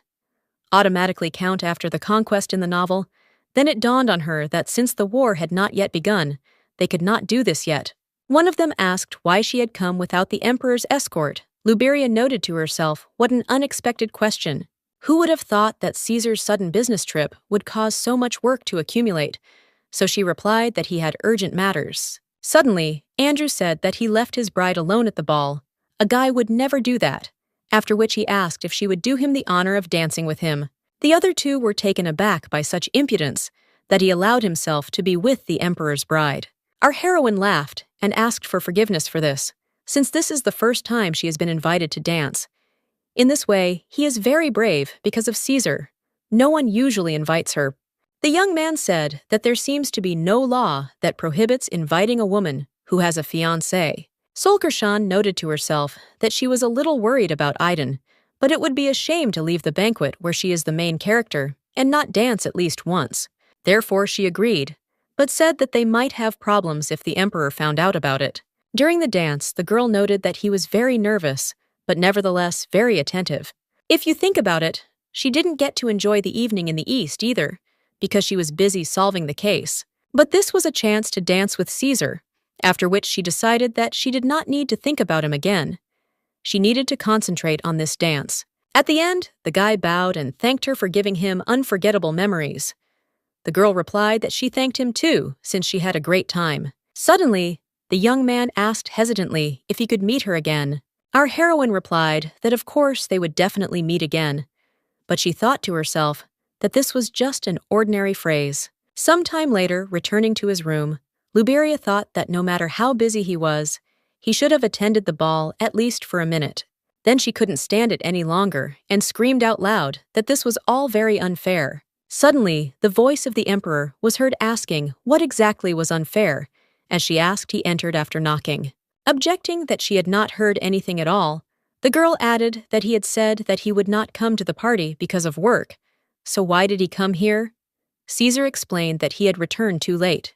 The bride was dancing so happily with another man that she didn't even notice him. Our heroine was surprised that he was at the banquet at all. But why didn't he approach her? What is this strange expression on his face? Is His Highness jealous? Therefore, she asked out loud the question that was bothering her, but the guy objected that it was impossible. Luberia, of course, didn't believe him, so she laughed and said that it was hard to believe, but he really was jealous. Then she asked whether he had been very busy up until that moment, since he had never even visited her. The emperor answered that, yes. Solkarshan objected that he was so busy that he could not even find a little time to come to her. His Highness asked if she really wanted to see him. He missed his dear one very much. The girl said that, in her opinion, that's not something you should say to your fiancé, is it? The young man objected that this was the word she had said herself, and our heroine noted to herself that he had an excellent memory, after which she said that she was actually very upset because they said that it was a holiday for her, but he didn't even come. Aiden replied that he was very sorry, and in his defense, he would say that the emperor could not take a vacation for personal reasons, so he ran out of the office without even realizing it, although he understood that it was wrong, but he simply could not bear it. His Highness really wanted to see his bride. The girl noted to herself that she had become awkward. Caesar added that now he will definitely protect her. So could you tell him how he can calm her mind so that she does not get upset? Our heroine sharply pushed him away from her and said that he had gotten too close to hers. Coming out onto the balcony, the guy said that it was time for him to go. It was impolite to sit up late in the bride's bedroom. It was okay if she visited him too. Solkershan asked what he was doing. Was he really going to jump out of the window? The young man replied that yes, because he came here secretly. After which, His Highness wished our heroine pleasant dreams and disappeared. As the girl watched him go, she thought to herself that her heart was about to jump out of her chest. He came to her secretly because he was bored. Caesar likes her very much. The next day, the girl said that she thought that this could be the end of it, since today was the knight's examination tournament.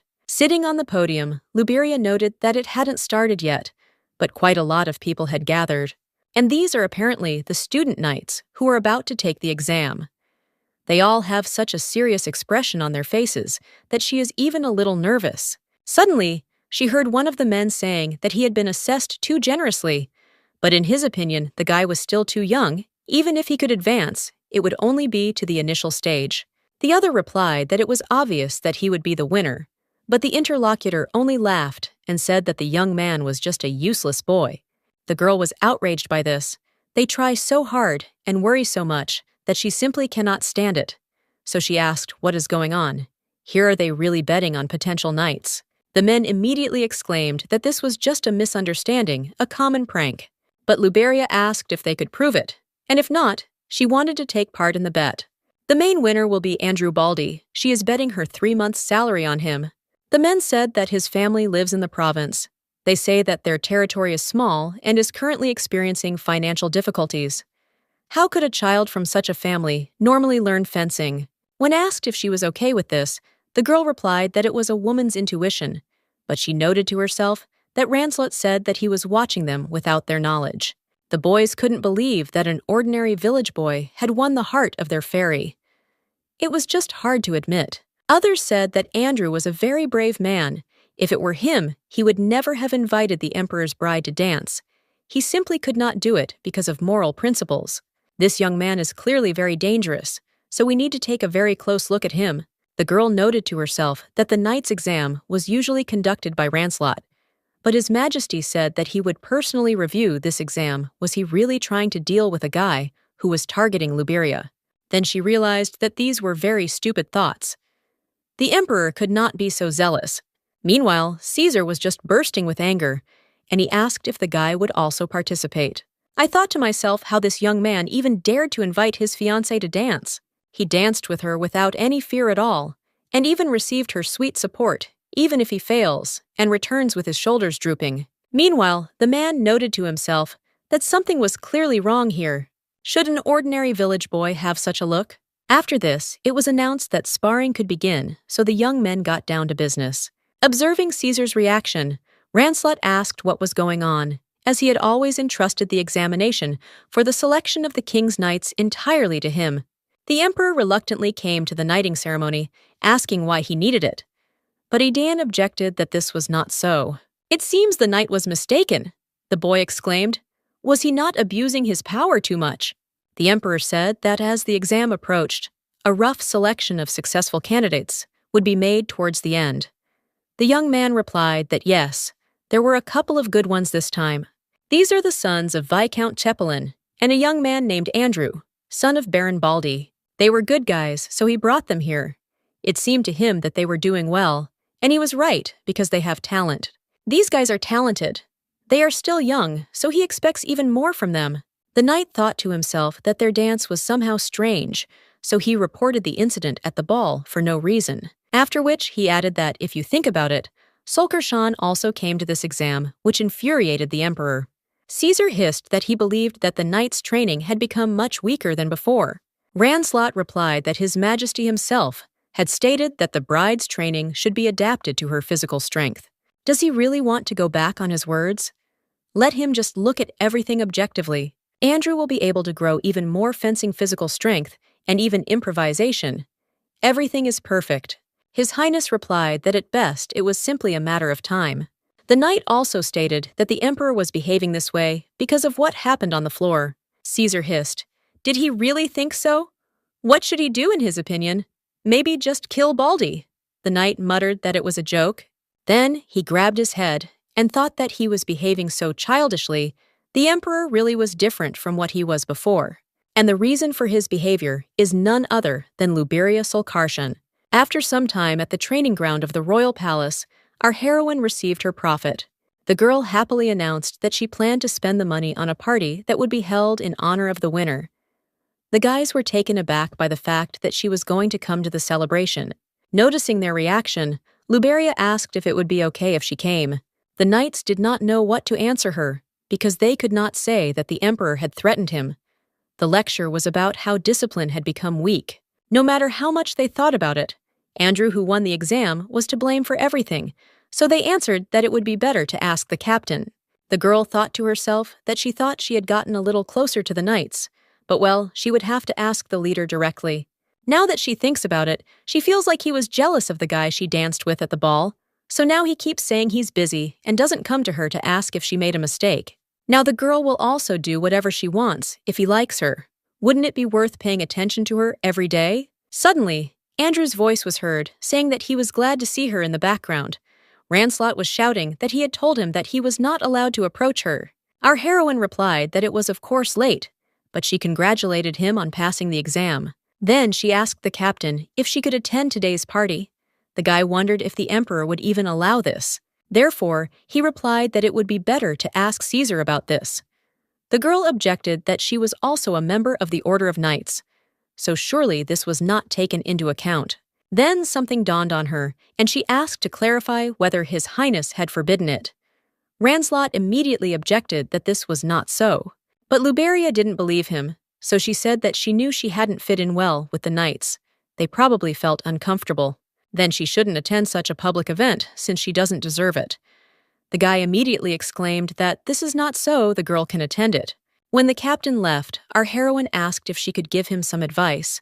The guy replied that he didn't mind. During the walk, the young man noted that if she was the emperor's personal bodyguard, then he clearly did this in order to keep Luberia close to him. After thinking for a bit, our heroine replied that in fact she wanted it herself. Andrew exhaled and said that it was wonderful, because from now on, he would be able to see her every day.